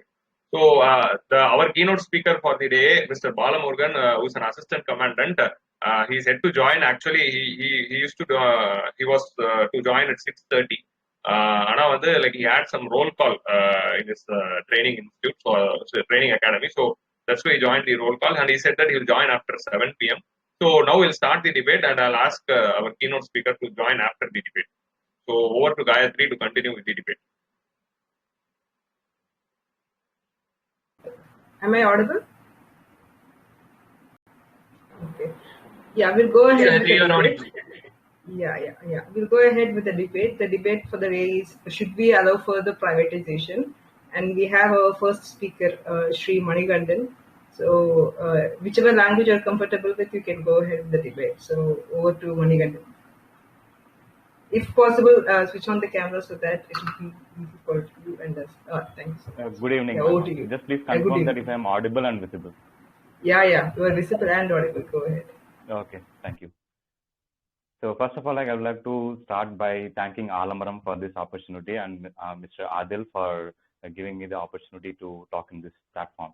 And this is like really amazing opportunity that we never really get to get anywhere else. Everywhere else that we get current affairs, like study that, study this, like this material, that material, but nowhere else like there is an opportunity to speak in public, to overcome the fear of public speaking. And this is really a wonderful opportunity. And thank you so much, Mr. Adil and Aalamaram team for this opportunity. And ஏன்னா நிறைய UPSC ஆஸ்பிரண்ட்டுக்கு வந்து நிறைய knowledge இருக்கும், but வந்து கண்டிப்பாக வந்து மேலே ஏஞ்சி வந்து பேசணும், ஒரு ஸ்டேஜில் வந்து பேசணும் அப்படின்னாலே வந்து ரொம்ப பயமாகி போயிடும். எனக்குமே அப்படிதான். So really thank you so much mister Adil. So I will, without further ado, without further delay, I will get into my topic. So the topic for the debate is that should we further allow privatization? So in India, we all know, like the person, like whoever has held a bank account, that we all know that like how that we get treated in when we go to public sector bank. Like they always like do that, do this, and then like there is no proper response. There is just like one example, like how the private sector, one part of the private sector, that is the banking employees, like how do they work? So why is that like is only in the private sector bank? When we go to most of the public sector banks, when we go to the private sector banks, we don't see such attitudes of the employees. Like the private sector banks, what matters for them is the quality. But instead of this, our private sector has always been focusing much on quantity. Like quantity of economic growth, like quantity of the business excellence, quantity of development, like quantity of social obligations. So these all has been the focus of our public sector enterprises ever since the public sector enterprises which got established in, I guess it was in the 1960s somewhere. I guess it was the Bureau of Public Sector Enterprises at that time, which was established under the ministry. It was under a ministry. And why was there a need for private sector entities at that time? Was like our economy was completely based on mixed economy model. That's like, so the government wanted to take part in as much as economy in the country. So the government established as much as public sector entities, so as to increase the regional development, so as to bring down the inequality in the society. And it has been so much well done, actually. So it has to be appreciated until 1991, when we faced the balance of payment crisis, when the world economy started to crumble. So that time that we needed to take a different path. That is the LPG reforms that in the early 1990s that we adopted the LPG reforms. And since then, our movement of the our economy's movement has been towards more privatization, more globalization, going global, being local and going global. So we are hearing all these we are hearing all these lines everywhere nowadays, especially in these times, the last 2 years, which has been struck by the pandemic. We are seeing more and more number of enterprises, not just public, private as well, going bankrupt, going into ill performing, underperforming, and like going into closure, leading to closure. So how that public sector enterprises has to approach post-pandemic, that should be the question right now. Of course, there are the there is actually like 256 central public sector enterprises which are being controlled by central government till date. And out of that, there was a data that released by the economic survey, that was published in the economic survey, that 84 industries are loss making. Like for the last 2 or 3 years, they are continuously making loss making. And out of that, 170 plus public sector enterprises are profitable. And even if we see like how much profit the 170 plus public sector enterprises are making, they are like not that much profitable like how much a private company in that same sector is making. So what the government should approach, and like why is there a need for privatization? like we see like many reasons are there.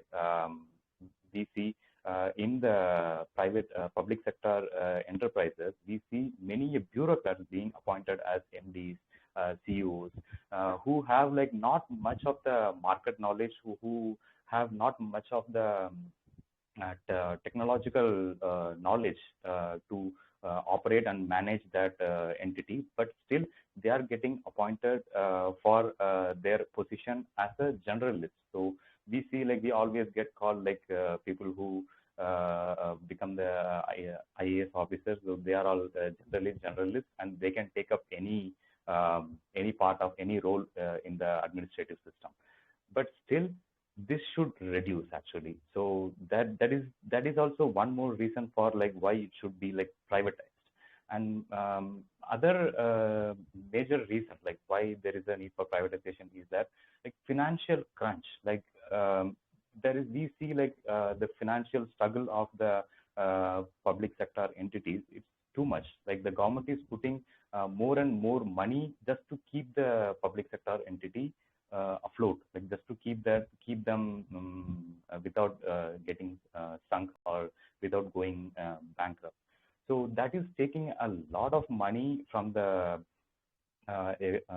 central government because that money can be the money which is going into the loss-making public sector entity can be put in the profit-making public sector entity if those loss-making entities has been privatized or given to someone else, so that like they can infuse the new capital, they can create more and more assets, so that the government asset can be used much better in the profit-making public sector entities.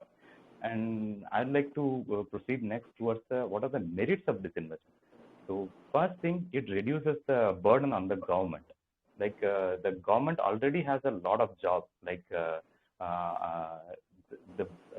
business is not the business is not the business of the government. So government should keep itself away from the running a business. So that is the first thing. And one more thing is that like when the government's involvement is reduced in the public sector entities, so what happens is that investors feel that it would be much more easy to get more investment. And sorry, there is a disturbance. You continue. Yeah. Yeah, okay.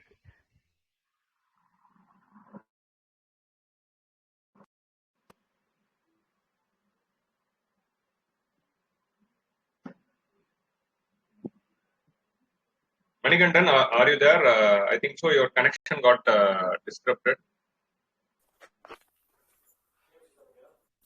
Manikandan?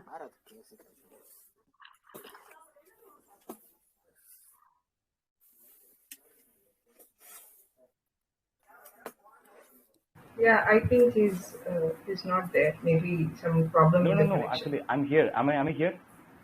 Yeah. You are audible now. Yeah. The thing was like someone from the admin group muted my mic actually. Okay. It was maybe my mistake. I tried to mute the other person. Sorry. Okay, no issue. So let me start with that topic. That is I was still talking about the merits of disinvestment as well as privatization. So it reduces the burden of the government. So nowadays, like recently that we saw in the budget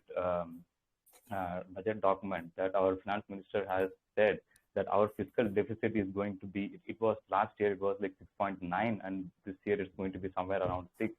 So what we see is like most of that fiscal deficit that we are facing, 6.9% of the GDP that we are having as a deficit, that can be to an extent that it can be reduced.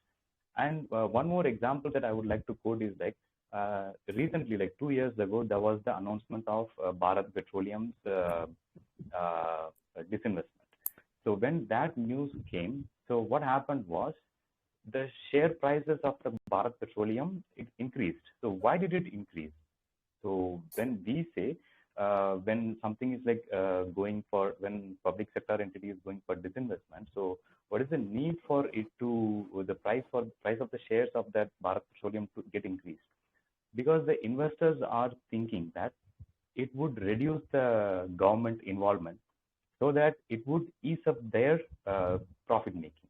So that is why the investors are more willing to put in more money. The investors are putting to more capital into the economy if the government is not there. So that is the major reason that we should definitely go towards the disinvestment of loss-making public sector entities. And one more thing is that we see in the private sector, that is the decision making. That is very quick. So decision making with regards to any simple some purchase or sales or creating a capital or selling the shares or whatever it is, the decision making is so fast and so quick comparing to how our government sector mindset. We all know that this is the lunchtime, please come back after that. So that mentality is not to be, it is nowhere to be seen in the private sector. And it also increases the competitiveness of the market. So when we see the core sectors of the Indian economy, so the major chunk that establishes the financial stability of the economy is the production sector. So when we see the production sector and the government is holding a huge stake by setting up public sector entities, so it is restricting competition. So nowadays, we are talking about federalism and competitive federalism. These are some topics that which are coming to light in recent days. So why should a sector like a production sector should not be open to competitiveness? So and I know that this privatization that might lead to, and my co-panelists are definitely going to argue against me by telling that it would lead to crony capitalism. It is going to, by giving the companies, giving the economy and giving the money completely towards the Ambanis and Adanis. But our government recently that it has announced a lot of policies like the public sector enterprises policy, where the non-strategic sectors, there are the 4 strategic sectors like the atomic energy, space, defense, power, petroleum, and insurance banking. So these sectors, other than these sectors, so non-strategic sectors are definitely going to be disinvested, and it is going to be profitable for the country in the long run. I know this. I'll say this example. When Air India was disinvested, before that disinvestment, government used to pay 20 crores per day just to keep the operation, just to maintain the operational cost of the Air India per day. So without making any profit. So that was a huge amount of money. If we take that 20 crore per day for a whole year. So that could have been definitely averted. And the government has also set up the National Investment Fund. Out of that, 75% are going to be for the social sector schemes, and the 25% of the National Investment Fund are going to for the capital investment. So definitely the post-disinvestment is going to be helpful for India. And as a conclusion that I would like to quote the vision of the Department of Public Sector Enterprises, that is effective, profitable, and globally competitive central public sector enterprises. So that is the vision of the our Department of Public Sector Enterprises. And more than 1/3, more than 2/3 of the public sector enterprises, we cannot at all see that. So with that, the government should not. Government should reduce its corporate governance, and it should be as our Prime Minister say, minimum government, maximum governance. So should the further privatization should be allowed in India? Yes. So thank you so much.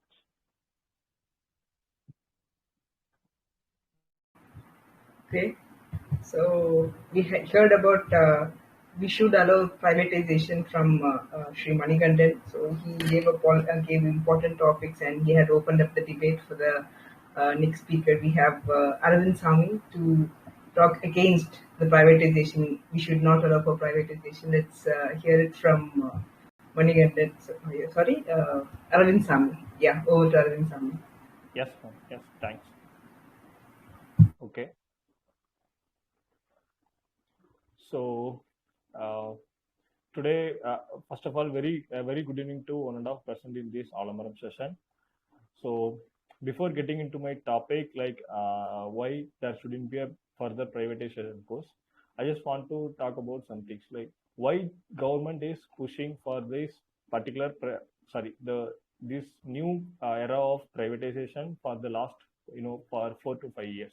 Okay, what they say is like the gap filling approach. We are going to fill the gap, the shortage of revenue, which make our fiscal deficit. We are going to fill it through this investment, and we are going to get the amount in my consolidated fund of India. So these are the like approach of government, but this is the purpose they are doing it. But in reality, in all the last 5 budgets, the government is unable to meet the target which it was previously set by the government for the disinvestment. For example, for the financial year 22, in last budget, government has set the target of 1.7 lakh crore for the disinvestment, but only 20,000 crore is achieved by government. So I would like to mention the statement by the Department of Department of Investment and Public Asset Management, which is the concerned authority for doing the privatization and disinvestment in by the government of India. So what they said is like we are unable to reach the target only because we couldn't able to find a potential bidders. Okay. So I also agree there is a complex process. It will involve very large capital to transfer from bidders to government, but there is no potential bidder to give an amount what like the net worth of the company. You can say like that. Only because it is a loss making PSU. Okay. So that is the purpose, and in this aspect itself, I differ with the government view of using this gap filling approach. And also, previous speaker has clearly mentioned many merits of the privatization. Actually, my stance is like I'm not going to any extreme stance like we should not push for the privatization, and also we should do privatization. My view is like already mentioned, like Manikandan bro, I think he has clearly mentioned about I think 84 out of 256 only loss making, and also he said that like profitability amount is also less, and also what I want to highlight here is there are some examples like take it for the Bharat heavy electricity. It was priced by ADB. It was one of the huge profit making, and one of the it was like what I want to try I would like to highlight here is like there are many companies who is making profits. You can also take example for ONGC, also the State Bank of India also you can take, but instead of going for the privatization, which itself in my aspect not going to produce any desired result as expected by government, and we can go for administrative reforms in the public sector enterprises. We should do some deeper analysis. For example, let me take public sector banks like the Central Bank of India and the IOB, which is going to be privatized as mentioned in the previous budget. So what will happen is why these two banks are picked by government is like they are the worst in the category. They are under the PCA, and I think only IOB, still CBI is in the PCA. They are the GNPA ratio, that is gross NPA also very high. So what I am I see the common properties in all disinvestment proposed companies, including BPCL, they are all loss making, right? So you can't, as I already mentioned earlier, you are not going to get a potential bidder also.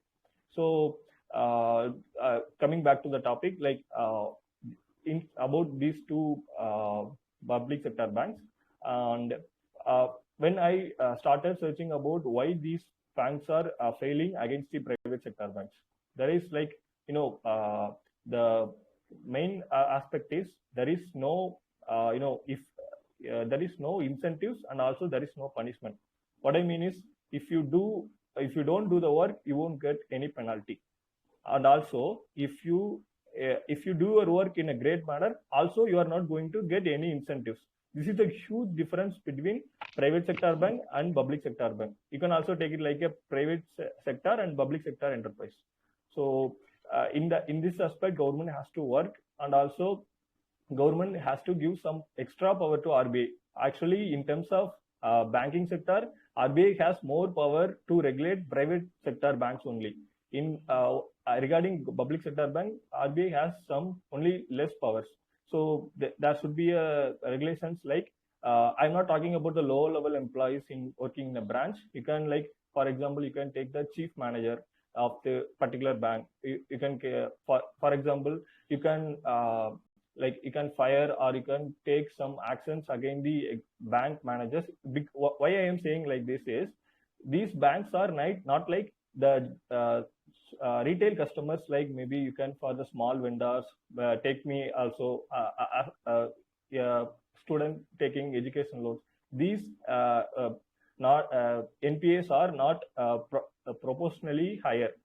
As mentioned in like CAG report or something like that, I couldn't recall it, but in a government report itself, it's saying like these loss-making public sector banks are only because of they are lending huge amount of money to only a few corporates. Okay, so what I am seeing is, there might be some corruptions, and also like these things has to be resolved, so that we cannot move for the privatization for every entity. You can, like, yes, I greatly agree that we can sell the stakes in LIC, because and also I will agree that some political parties also using this, like selling the strategic investment in LIC not going to affect any fundamental nature of LIC. We can do that. So what I am trying to is, government has to be very picky in selecting these public sector enterprise. These banks, in my perspective, government is not picking these two banks won't be a better decision, because these banks are like as I already said, already I think I need not explain that why government has to be present in the for example, rural public transport. You all also know that the Tamil Nadu public transport is making huge loss. Still, government will continue the service, because only they can provide the service in that. So similarly, government has to consider the bank also under the same umbrella, because in history also we know that the fall of American banks have devastating effect on the global economy. So I think we have already seen that selling these loss-making to public sector bank to private won't. In my aspect, in future the private may also get bankrupt, and if private got bankrupt, it is also again a problem for government only, because like we have seen this in Yes Bank also. So I think my time is going to end. So what I am saying is, we should go for privatization, but before that we should rethink our administrative actions also. That's it. Thank you. Thank you so much, Arvind Samu. That was a good insight regarding why we should not privatize and why government should not go in for the privatization. Again, the Pandora box is open, so we have to hear it from the counter speaker. We have Rahul Akshay, who is talking for allowing for the privatization. He's going for the privatization part. So we can hear it from Rahul Akshay. Yeah, over to Rahul Akshay. Hi, welcome.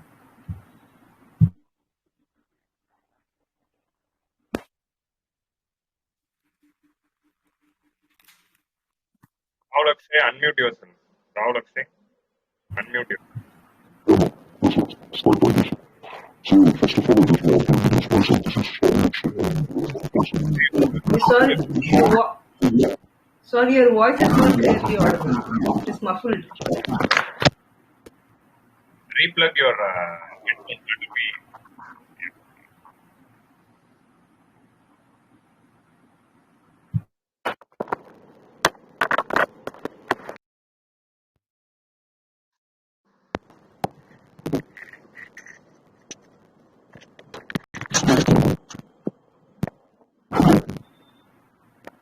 Yeah. Am I speaking? Robo voice மாதிரி இருக்கு. No. It is not clearly audible again. Sorry.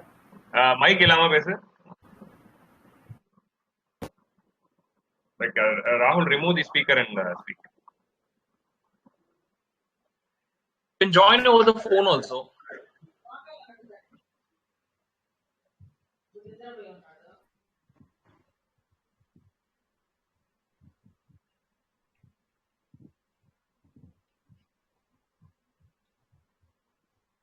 Hello.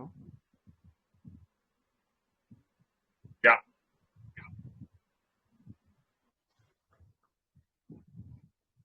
Sir, I'm audible now?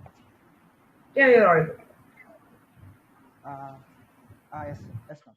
Okay, so I just want to introduce myself. This is Rahul Akshay. Okay, more than 1 year I'm pursuing my UPSC preparation, so I just gave the first lesson.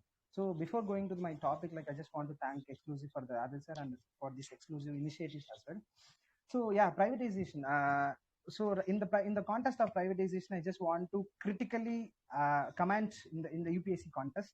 So I just want to take the the extreme stance upon the need of privatization is inevitable. So we have the government should as much as possible they want to invest focus more upon privatization, because there is lots of problems in the economy as well as not only in economical point of view. That you take any dimensions, there is a lots of problems in the issues, and that going to be catered only by the privatization. So I just want to take it as from the origin. So when the privatization is concerned, like that started from the era of lease fire. So when the 1971, the Wealth of the Nation, the Adam Smith released the book that gives them in broader idea of privatization, and so that also the emergence and the birth of capitalism model. So when it flows through in the history of time, the flow of time, then the privatization got exclusive greater run upon after the mercantilism, after the era of Napoleon Bonaparte. So when it comes after that, in Indian context completely, the one of the biggest exclusive in the Indian context, the feudal. I just see that feudalism is one of the biggest privatized model, because that I see that it's decentralization of economy. So when it from the feudalism emerged as it attained a great zenith in the Gupta period. That Gupta period, the greater kings are there, and for economic decentralization is the main purpose for feudal society. So then as a result, that every villages and every short territorial units got self-sufficient in known economy. So the privatization start in then itself.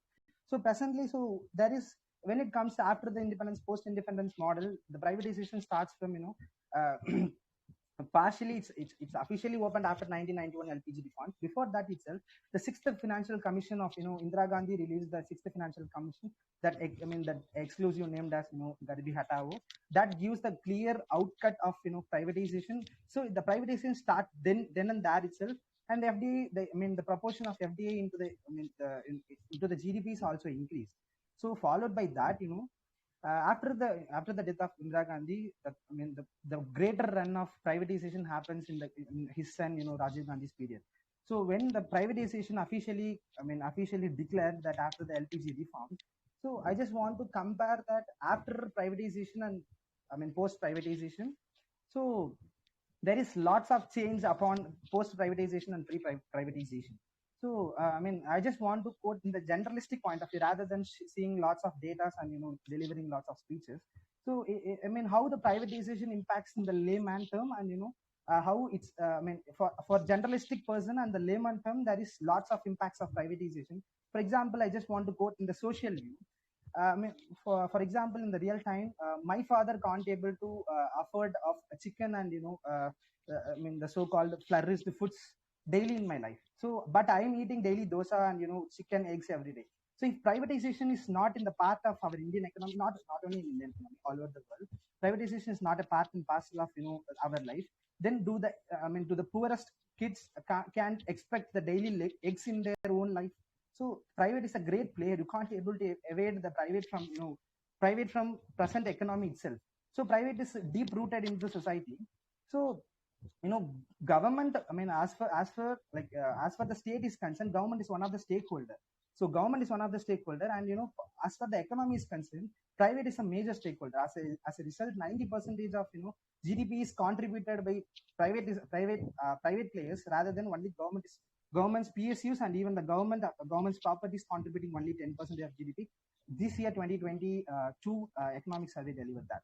So more than that, okay, if you can say that private, you can reduce the privatization. No one can say the privatization should not be there. I mean, many people are arguing that privatization creates a monopoly or duopoly, or the trust building problem. So these are all the claims that putting upon by the many of the opposition parties, and even the common peoples and the critics upon privatization of the government, privatization of PSUs. But what is the real term? If you take a monopoly as a progress, so everywhere the monopoly is there. So even the majority government claims also there is a monopoly placed upon in the society. But private players not only gives the effort to improve their self, but also for the economy as whole. So there is lots of aspects behind privatization. So more than that, I just want to quote in the development in the process of development, there is what is development? In my opinion, development is growth and equity. So only privatization, the increase in the level of privatization or proportion of privatization as not the level of privatization above 51%. Like a government should give up their own decision making capability in board of directors in any of the PSCs, and even from the private institution. The contribution of private sector should be 51. Then decision making capability goes to the private sector.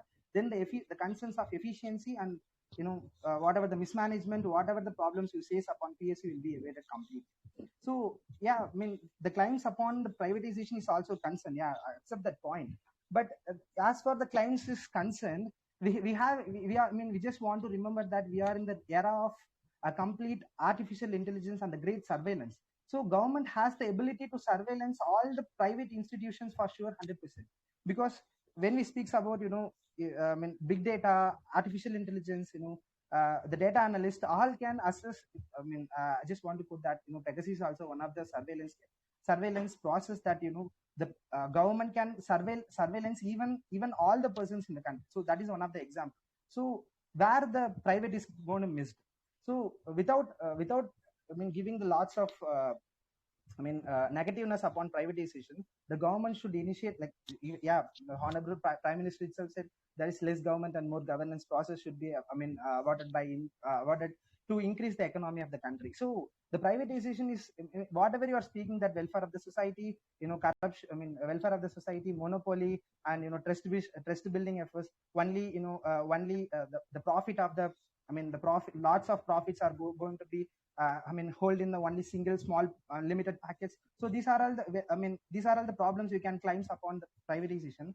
But what is the role of the government? The government should work upon the governance, and you want to redistribute the resources by increasing the tax, and also giving opportunities for the startups and MSME sector to improve the privatization. Then so all the peoples will be getting benefited by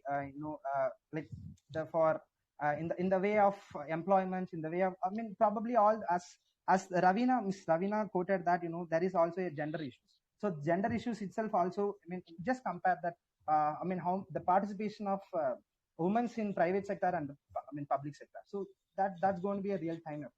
So I would like to say that privatization one of the pillar. So I would complete my speech by saying that privatization is a bitter pills, but the pill is curable. So that is the, I mean, that is the exact thing which the private gives the way for every people. So thank you so much for the opportunity.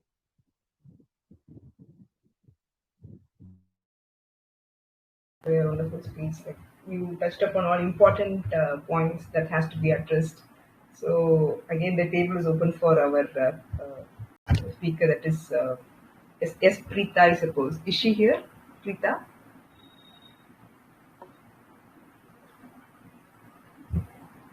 Preeta? Yes, ma'am. Am I audible, ma'am? Yeah, you're audible. Like your background noise is little higher, and if possible, could you switch on your video? Actually, due to my internet crunch, I don't able Okay. to switch on my video, ma'am. Okay, fine. So, yeah, go ahead with your counterpoints, and we'll hear it from you. Yes. Well, good evening to another person here. Actually, I want to congratulate all the speakers spoken in this session. Yes, my topic is, should there be further push to privatization? I'm taking the aspect of no. Yes. Actually, my partner Raghu Lakshay have quoted that everyone can access variety of things through privatization. Yes, absolutely right. But is to all is a question. Is it available to all? Is it enhance the equity among the people? Is it the question? Then the problems on the PSUs are quoted by the speakers who supported privatization. Yes, I'm actually agreeing the flaws in the PSU sector, but why not the skills to be given to the PSU employees without selling that PSU enterprise itself? So coming to my points, actually the privatization have many negative impacts when we view this on economic perspective. Actually, I want to quote the social and the psychological perspectives of the people because of the privatization. First, the social aspect. The government privatized the PSU enterprises to combat the financial deficit and then to combat its own expenditures. But is it a reason means the government should not privatize the public sector enterprise? It should enhance the capability of the private sectors to serve the people in a right way,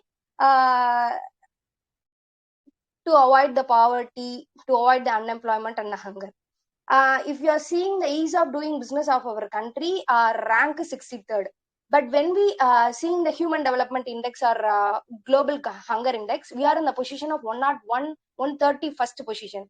A person not having a good education, not having a good health means privatizing the enterprises and providing the innovative technologies is merely not going to be efficient. So government should focus on the welfare of the people rather than privatizing the PSUs to combat its fiscal deficits. The people have no power to consume means then building the infrastructure, businesses of what use. Lack of demand is a real problem today with low capacity of utilization. First, we have to empower the people to buy a thing, to inculcate with them the capacity for the utilization. And then we have to build that infrastructure and the power building process of enterprises and the disinvestments we are planning to made in public sector enterprises. Actually, it's like a vicious cycle. If we disinvestment public sector enterprise means the private going to own that company. The private company expects the skilled persons. Those skilled persons are produced from private schools. Actually, is a myth, but the people believe that the students from the private schools are highly skilled to work in a private enterprise. So the government schools are not able to produce the capable students to work in a private enterprise. So there is a problem in education. Then it's continue with a problem in the job too, which creates unemployment. The unemployment leads to poverty. So it's like a vicious cycle, no? So we have to empower the people first, and then we have to give them a good education, good health, good technological improvements, etc., etc.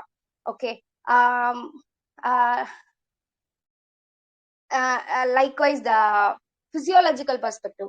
Actually, the people have the trust in the government. The government is elected by the people, no? So people only have the trust upon the government, that government is able to give the welfare schemes to them. Government is able to give them the basic needs, not on the private sectors. Private sectors are persons who are like us, no. So we should have the control of government over those private sectors. The government only capable to give the welfare to the people. So we are not in a position to give the entire public sector enterprise to the private people, which may lead to many problems in the future. So these are my points, ma'am. Actually, related to privatization, we should stand in a balanced way. Not only just sale of PSUs, the government should disclose the informations to avoid those fears related to privatization. Actually, privatization is not merely selling the PSUs entirely. It may be a voucher sales, it may be an employee buyout, it may be a management buyout, it may be asset sales. So we have to give the awareness about privatization to the people first, to avoid the fear among them about the privatization. Then we have to look into it, ma'am. So this is my conclusion. Thank you so much. Thank you so much, Preeta.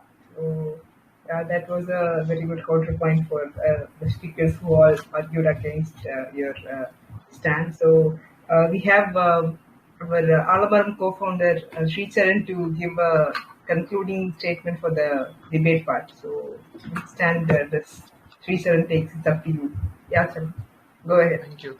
Thank you, Gayatri. Like, I should seriously appreciate each and everyone who spoke here. Like, your points are irrefutable. So I'm not going to give a conclusion like this is right, this is wrong. We are no one to give that conclusion. But I'll say my few cents. Like, there is one quote which says that government has no business to be in the business. This is a liberal model of saying a liberal view of privatization.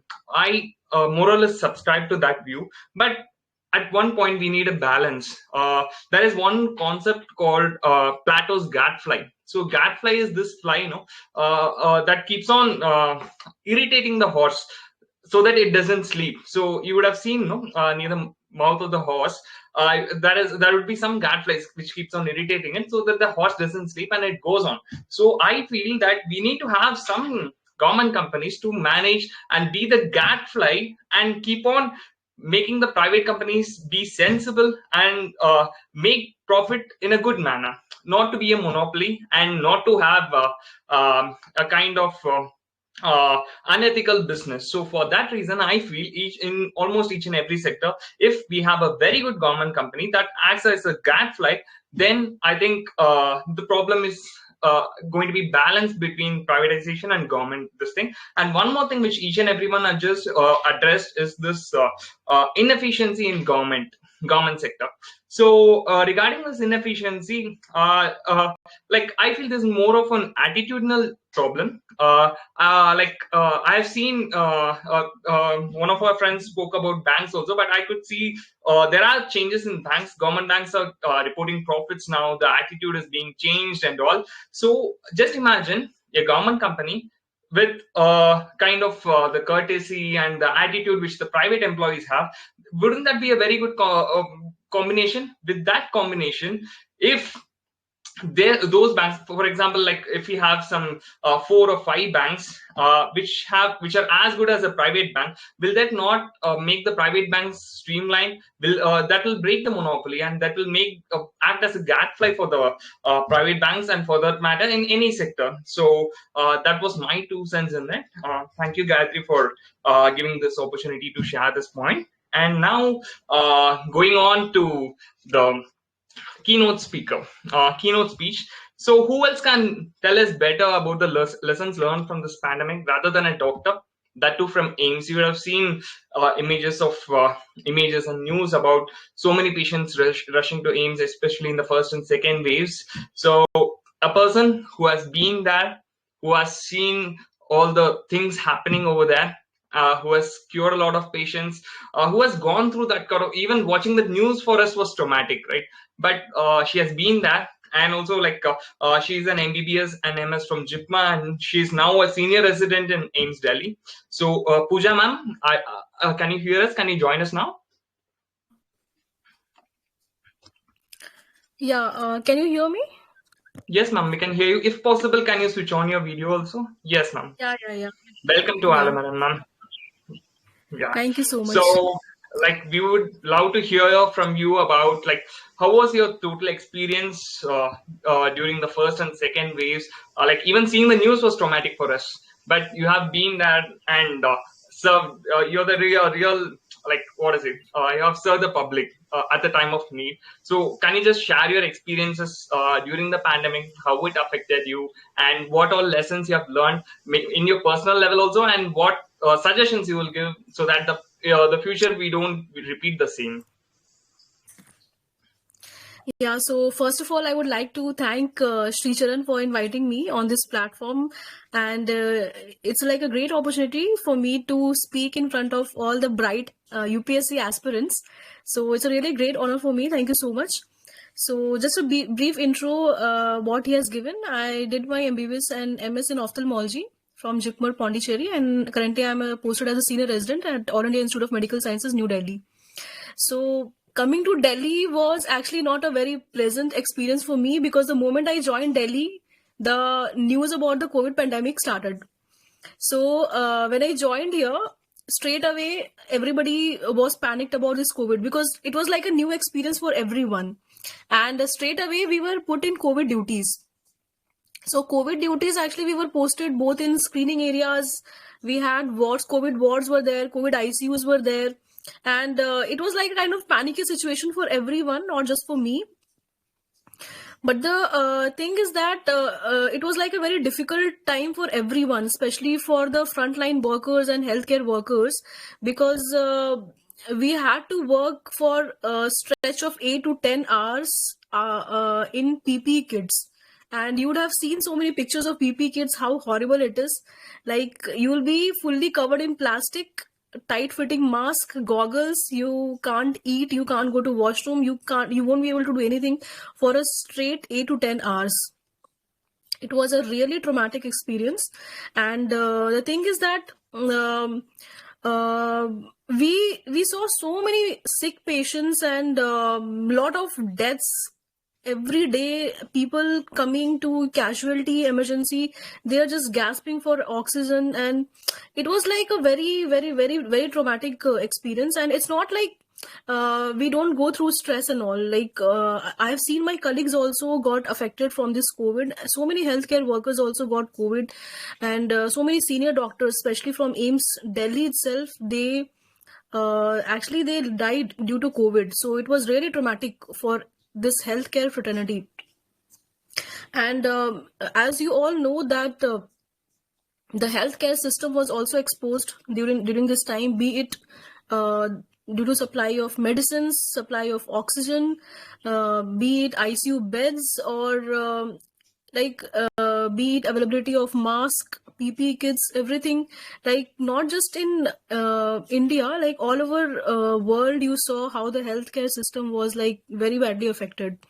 So I am a kind of spiritual person also, and I read Bhagavad Gita, I follow Bhagavad Gita, and spirituality has really kept me sane through all these periods. So I would like to share few things how I overcome this situation. So what I tell you that it's not that you just do your work and then you'll be happy in your life. You have to have a work-life balance. You have to balance your material and spiritual life both equally. Material life means, if I'm posted as a doctor, then I would think I'm everybody has this impression that doctors are like the second god. They can cure everything and anything, and they are like, any problem you have, just go to doctor. He will treat everything. But what I realized in this COVID pandemic, nothing is in our hands. Nothing is in our hands. It's just that the doctor treats, but God heals. So we can just treat the situation, but whatever the outcome is gonna be, it's not in our hands. It's totally out of our hand. This is the first thing which I realized in COVID pandemic. Because one of my very close senior office staff, like, he was admitted in the ICU, and he was getting well. Like, we thought like he'll get discharged. And on the last day itself, I don't know, some complication happened, and how his saturation suddenly dropped and he died that day itself. So it was like a very uncertain situation for us. Like, even if we try so much and then the results are not going great, so it was like very, very depressing. So that's what I'm telling. Like, we should not feel that we are superior, we know everything, we have this controllership mentality. Nothing is in our hands. So at this time, I realized that there is definitely a superpower which is above everyone. That is the God who is controlling everything. And without his sanctioning, like, if he doesn't sanction anything, then nothing can happen. So you just do your work correctly, and if you are honest enough and if you are working properly and everything is going smoothly, then he'll take care of everything. And one more thing is that during MBBS we read in the first year, our chapter is there, anatomy. So anatomy, we read the structure of the human body. So you will be given a cadaver, you have to dissect, you have to see all the structures, which artery is going from, what is the course of the artery, course of nerves, which tendon is attached there, how many muscles are there, how many bones are there. So it was all just academic knowledge which helped me clear my exams. But now if I look back and see everything, then definitely some use is there of about learning the anatomy of the body and all. But in real life situation, if you really look back and see those things, then it doesn't really make a sense. So in spiritual knowledge, it also tells you what is the concept of body, soul, mind, and how they are interconnected. So if you understand this thing, then you will get all the answers. Whatever doubts you're having, this one, why this thing is happening to me, why the situation is like this, why that thing is happening. So you'll get all the answers once you have the proper spiritual knowledge. So I'm really grateful for that I came across this thing. And regarding the material, if you think about this material life, in this material life, everybody is trying to prove themselves. Like, everybody is trying to prove that they are superior to others, be it medical fraternity or any other fraternity. In everywhere you see this hierarchy, and everybody is trying to be superior to others. But actually, who are you going to prove? What are you going to prove? So the thing is that in this COVID situation also, we saw like so many companies, they are making vaccines and all, and everybody is claiming that they are superior than others. But actually, what they are trying to achieve by proving this thing. So the thing is that you don't try to prove to others. Just try to improve yourself. Like, even if I take this concept in my life, what I was 5 years back and what I'm currently now, have I improved myself? Like, if you are carrying the same thing along this 5 year, then there is no point, there is no improvement, then you're not doing anything good to your life. So just try to improve your life, try to have competition with yourself, not with others. That won't take you anywhere. So this one thing is very, very important if you want to succeed in your life, or even if you want to, if you're going through any problem in your life, just have faith in yourself and have faith in God. And often I see that in any profession, everybody is just going through their life. Like, whatever situation is coming in our lives, we are just taking it as it is, and we are not thinking like why this situation is coming to us. Even if this COVID pandemic came, without understanding why this thing is happening, everybody started pointing finger at China. Now, like, China is the villain for everyone. So if you don't have proper knowledge, spiritual knowledge, then you just try to blame everyone for all the situations you come across. So that is not the solution. If you want to come to the solution, then you have to accept whatever situation has come in your life, and you should try to reform it. So that's why I tell you should not go through life, you just grow through your life. So this growing thing is very, very important. That definitely has come, this pandemic has taught me how you should deal with this difficult situation, how to handle situation very positively, because you have to be very, very positive. If you yourself are disheartened, if you yourself are depressed, then how you're going to treat your patients.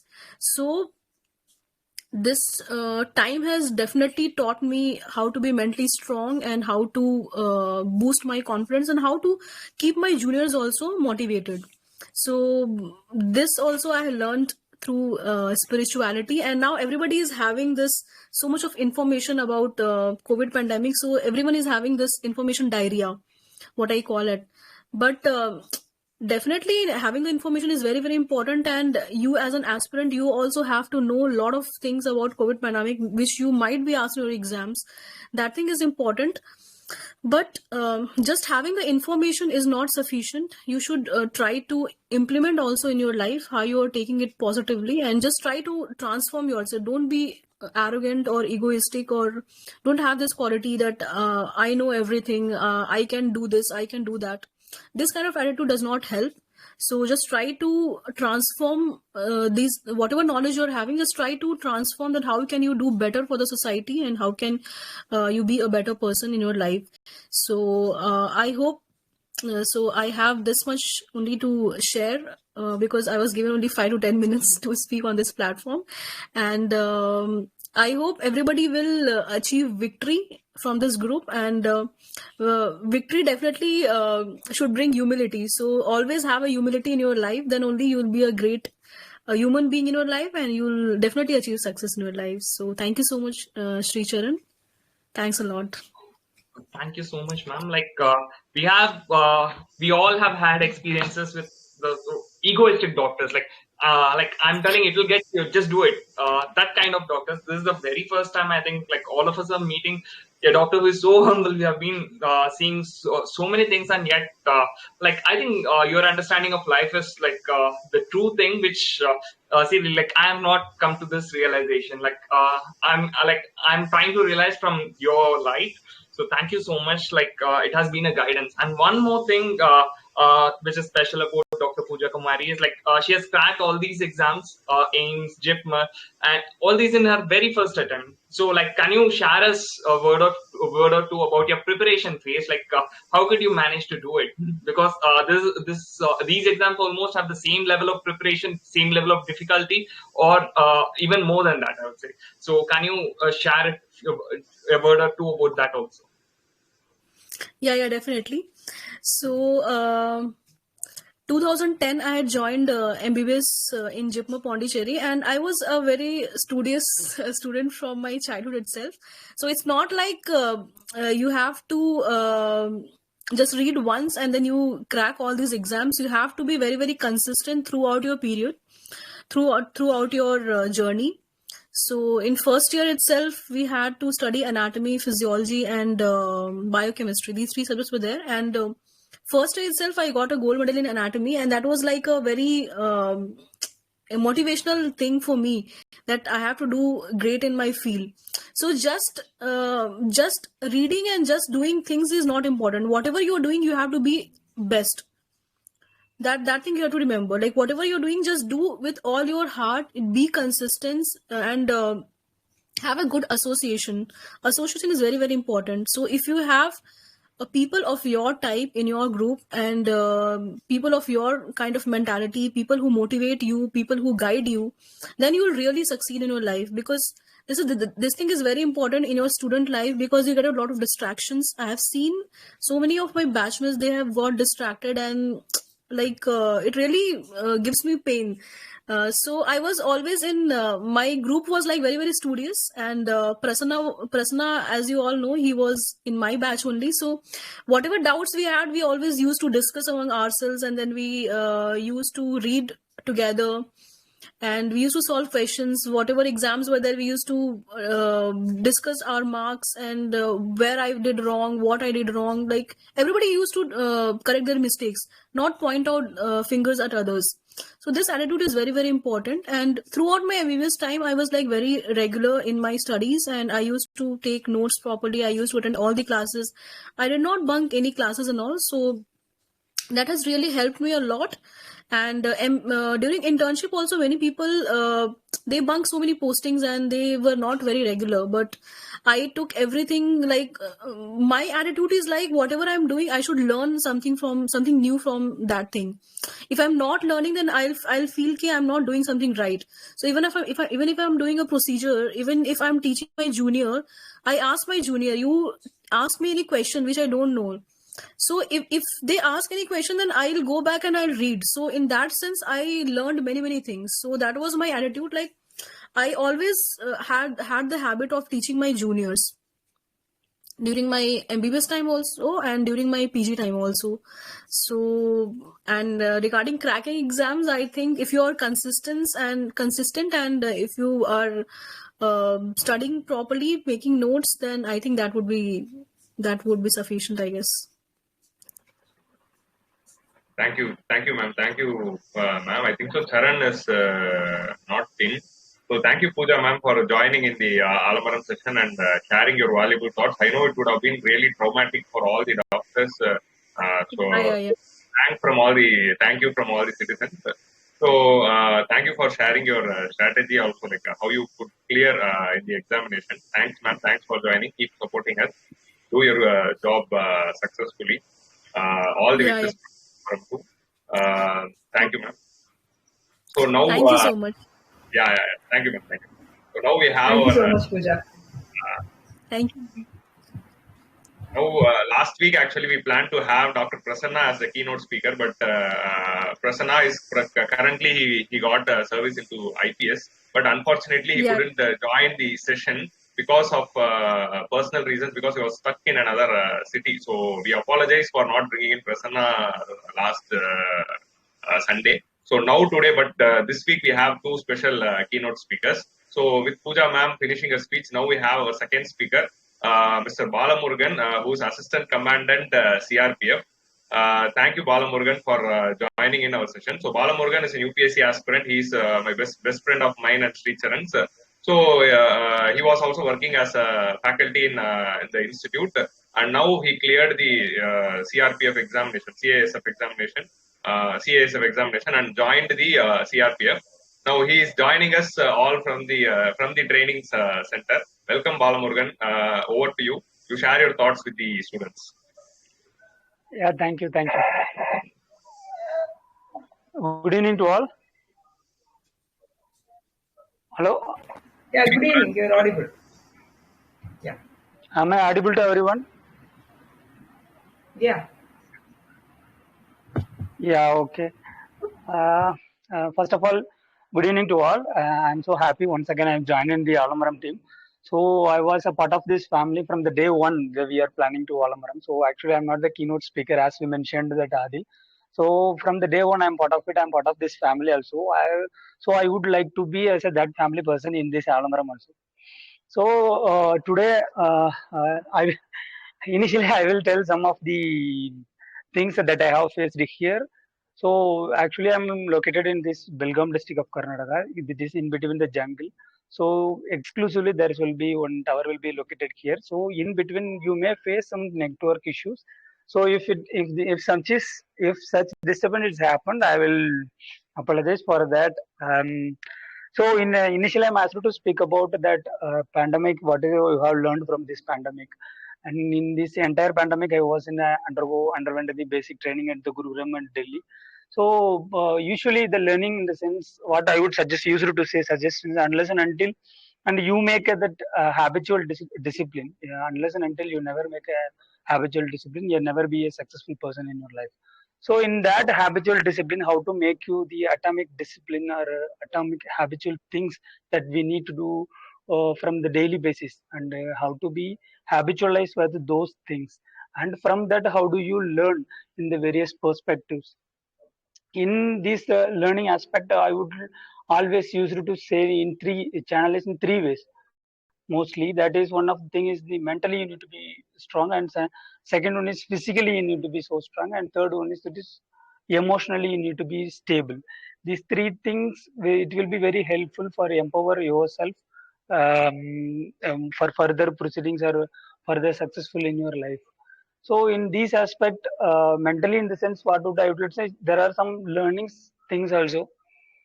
Yeah, in this COVID aspect, what are the things, what are the happening around in us, what are the normal things is deviated from the usual things, what are the covid things deviated from the usual things.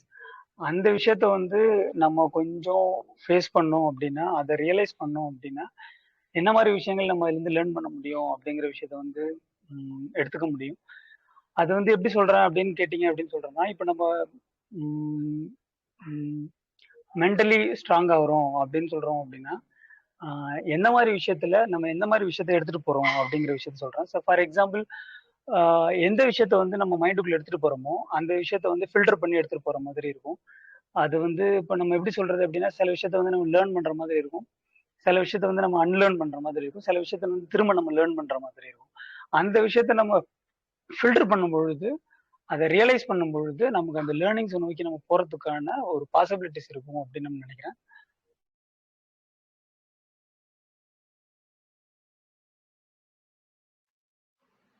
Okay, I think so. We lost the signal. So Bala is joining us from CRPF camp. So we know how the signals will be there. So we know what is the situation which they'll be facing as a civil service aspirants. So, but it's indeed refreshing to see a Jawan who's speaking there directly from the region. And this is the okay. Now he joined. Bala, are you in?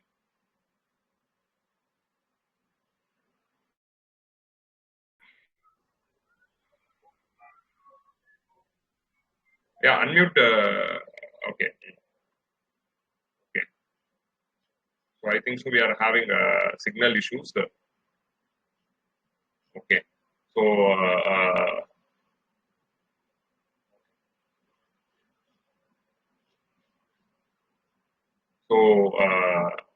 due to lack of signal, I think so. I couldn't continue. So if he's joining again, we'll have so. So Bala is an inspirational story. So from how he was preparing for this exam for 5 years and how he got into the service and now how happily he is posted into the service. Everything is a beautiful story and he is indeed a motivation for us. So now after finishing the training in CRPF, now he is going into Cobra. So we all studied what Cobra is. Cobra is the commando form of an elite group within CRPF. So which is like marine. So they will be having training equivalent to a marine training. So and he used to share all his training experience. It will be very inspiring for us. So that is what we decided to have him speak how the training was and what was all these things. But unfortunately, signal issue, he couldn't continue. I think so. He joined again. Bala, பேசுங்க. Hello. Yes. Hello. Yeah. Yes, Bala, you are audible. You can speak. Yeah. Okay. Adil, may I continue?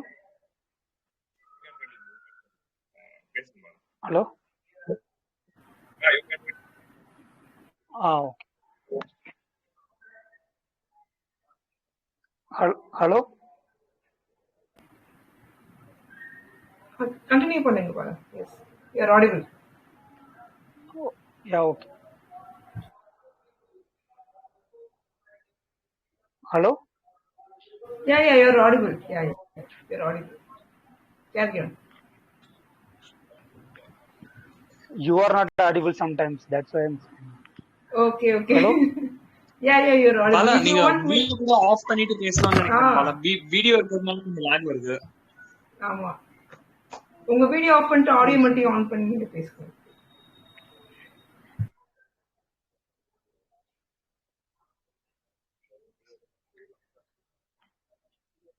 Hello.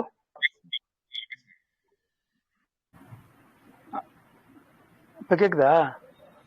கேக்குது, பேசுங்க. So I would like to suggest only the learnings to be need to be channelized in 3 ways. In the initially I told that emotional, mental, physical way, strengthening yourself. இந்த 3 விஷயத்துல நம்ம direct பண்ணும்போது தான், channelise பண்ணும்போது, நிறைய விஷயங்களை உள்வாங்கும் பொழுது தான் நம்ம என்ன பண்றோம் அப்படின்னு கேட்டீங்கன்னா, அந்த ஒவ்வொரு விஷயமும் நம்மளோட ஹேபிச்சுவல் விஷயத்துல சேர்த்துக்கிட்டே வரும்பொழுது அது என்னவா ஆகும் அப்படின்னு கேட்டீங்கன்னா, over the period of the time இந்த அட்டாமிக் ஹேபிட்ஸ் எல்லாமே ஒரு மாதிரி கம்பைன் ஆகி இதுவாக என்ன ஆகும்னா ஒரு என்ன சொல்றது, ஒரு செல்ஃப் எம்பவர்டு திங்ஸா, செல்ஃப் இண்டிபெண்டன்ட் திங்ஸா, ஒரு இண்டிபெண்டன்ஸை எடுத்துட்டு வர ஒரு விஷயமா மாறும் அப்படிங்கிறது மெயினா என்னோட அபிப்பிராயம், இல்லை என்னோட சஜஷன், என்னோட ஐடியா அப்படின்னு சொன்னா இதான் சொல்லுவோம். அந்த விஷயத்துல எப்படி நம்ம ஒவ்வொரு விஷயத்தையும் குட்டி குட்டியா சின்ன சின்னதா நம்ம எடுத்துட்டு போறோம், அதை எப்படி நம்ம இந்த இந்த ஆஸ்பெக்ட்ல இந்த விஷயங்கள்ல நம்ம எடுத்துக்கிறோம் அப்படிங்கிற விஷயம் தான். மோஸ்ட்லி நம்ம எப்படி சொல்லுவோம் அப்படின்னு கேட்டீங்கன்னா, இப்ப நம்ம மோஸ்ட்லி இந்த COVID-19 and 20 and 21 இப்போ 22 இந்த 4 இயர்ஸ்ல over the period of the டைம்ல இந்த கோவிட் பேண்டமிக்ஸோட டிரான்சிஷன் ஒவ்வொரு டைமும் எப்படி இருந்துட்டு இருந்தது, இந்த டிஃபரன்ஸ் ஆஃப் ஃபேஸஸ் நம்ம பார்த்துட்டு இருந்தோம். டிஃபரன்ஸ் ஆஃப் ஃபேஸஸ் பார்த்தோம் அப்படின்னா ஒவ்வொரு டைம்லயும்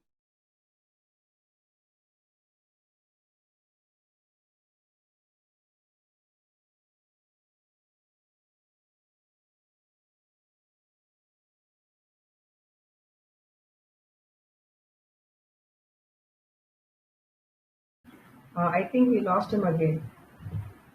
Adil?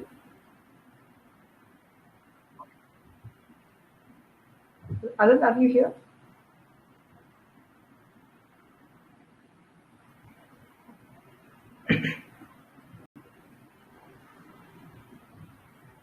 Am I audible? I think we lost the connection again. You're audible, guys. Yeah, that's what. Saran, you want to pitch in? Just a second, Gayatri. I'm trying to put Bala in. Okay. Let's maybe wait for a few seconds.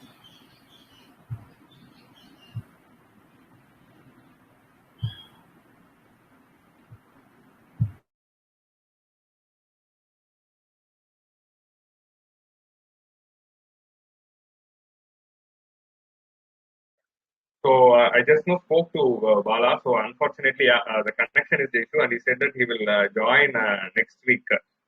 Unfortunately, the connection lost. So thank you, Bala Murugan, and thank you, Pooja Kumari ma'am, for joining the Aalamaram session and providing the keynote address and inspiring the speakers who have joined the session. So Charan, over to you. Are you continuing?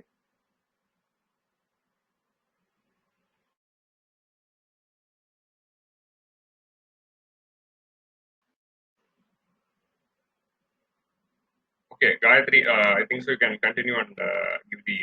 Yeah. Am I audible? Okay. Yeah, hi. The thing is, we went up till 8:15, I suppose. So we had a very wonderful session, starting from prepared speech, English, Tamil, and then debate. Plus, we had our keynote speakers. Unfortunately, because of the signal issue, right from the field, we lost our assistant commander, Bala. So maybe we'll rope in the upcoming session for another keynote speech. Maybe he'll give us a better perspective about whatever he wanted to tell today. And there will be a poll posted in our group. You can post your opinions in the polls regarding how the session was today. And we actually welcome many new speakers. It's up to you to make use of this platform to the fullest, and obviously it is for free, and people who are just listening can try speaking up in the upcoming session. So it is a free opportunity, and obviously it is good for you to grab it as soon as you get the opportunity. When we were there, we were thinking, will we be getting some opportunity like this? Since we didn't have any such opportunity, we actually started this. So now we are providing this for free, and I don't think so any other platform will be providing it for free. And now we have the sophistication that we can do this in the comfort of our home itself. So maybe we should make use of it to the fullest.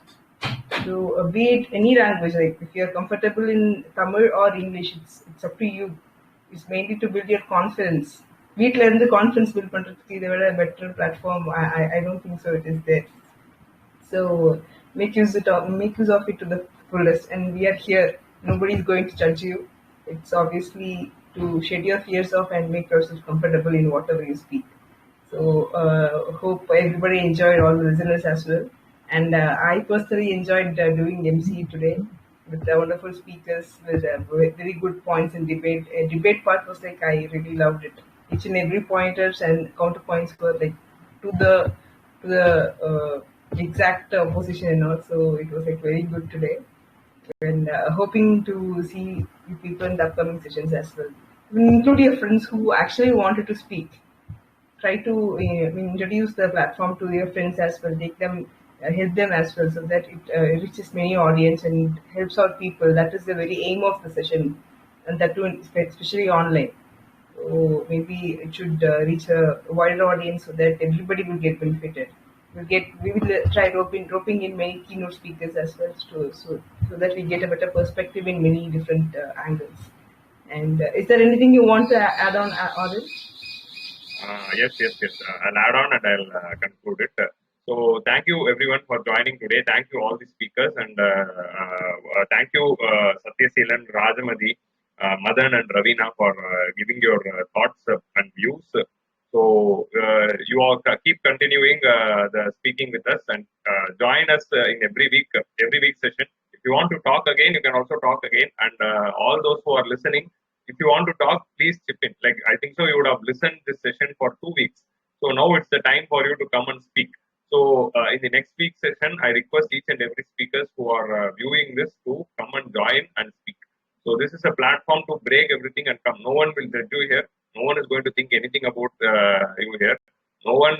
So even if you commit mistake, it is not an issue here, because we are all UPSC aspirants, and we know. So commit mistakes, learn here, and speak better in a bigger stage when you get one in the future.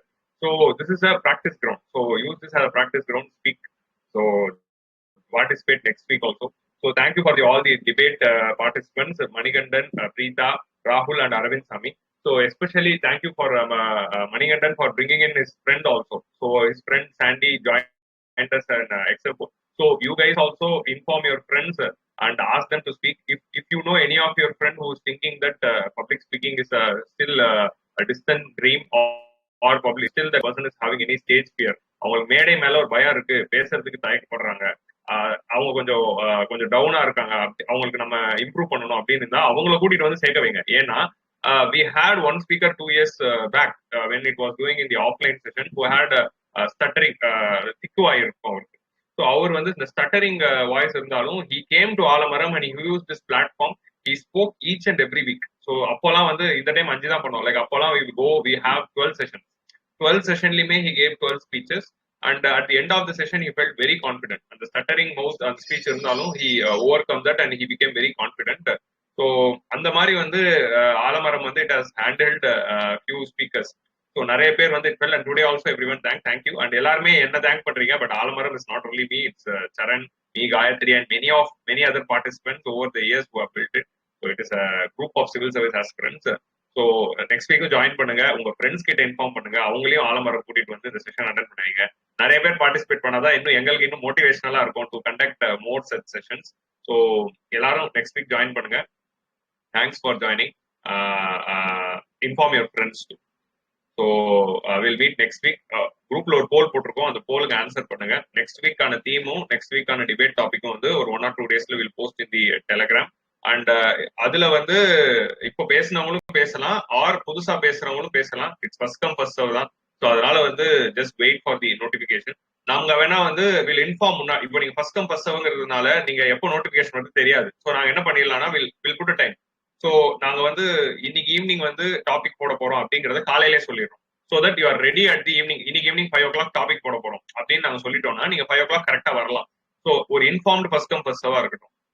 First come first serve always has a problem and we know what happened. So அதனால வந்து we'll inform the timing and we'll for the posting of the topic so that everyone ஏன்னா notification miss ஆயிடும். அதனால அதுவும் பண்றோம். So thank you everyone. If you are having any feedback, நீங்க கண்டிப்பா வந்து you can ping me in Telegram and you can convey your feedback. அதே மாதிரி லைக் உங்க ஃபீட்பேக் இருந்ததுன்னா நீங்க குரூப்ல போடலாம். குரூப்ல ஓப்பனாவே போடலாம், எங்கிட்ட பேசணும்னு இல்லை. குரூப்ல நீங்க நிறைய உங்களோட ஃபீட்பேக் போட்டீங்கன்னா தான் சேராம இருக்கிற நிறைய பேருக்கு வந்து இது ஒரு it will be motivating. So those people who have joined, put your feedback in the Aalamaram group so that many people who are not joining or just listening, they will be feeling motivated and they will be interested to join in the next week. So எல்லாருமே பேச வைக்கணும், public speaking ஃபியரை போக்க வைக்கணும். every civil servant should be affluent in public speaking and அந்த fear இருக்கக்கூடாது. So அந்த fear break பண்றதுக்கும் personality boost பண்றதுக்கு தான் இந்த session. So make the best use of it. Thank you. Thanks for joining. Gayatri, shall we finish? Yeah, we can conclude the session. Thank you everybody. Yes, thank you everyone. Thanks for joining. If screenshot எடுத்துக்கலாமா இந்த செஷனுக்கும்? Yeah, sure. எல்லாருமே இருக்கிறவங்க வந்து எல்லாருமே ஒரு யாரெல்லாம்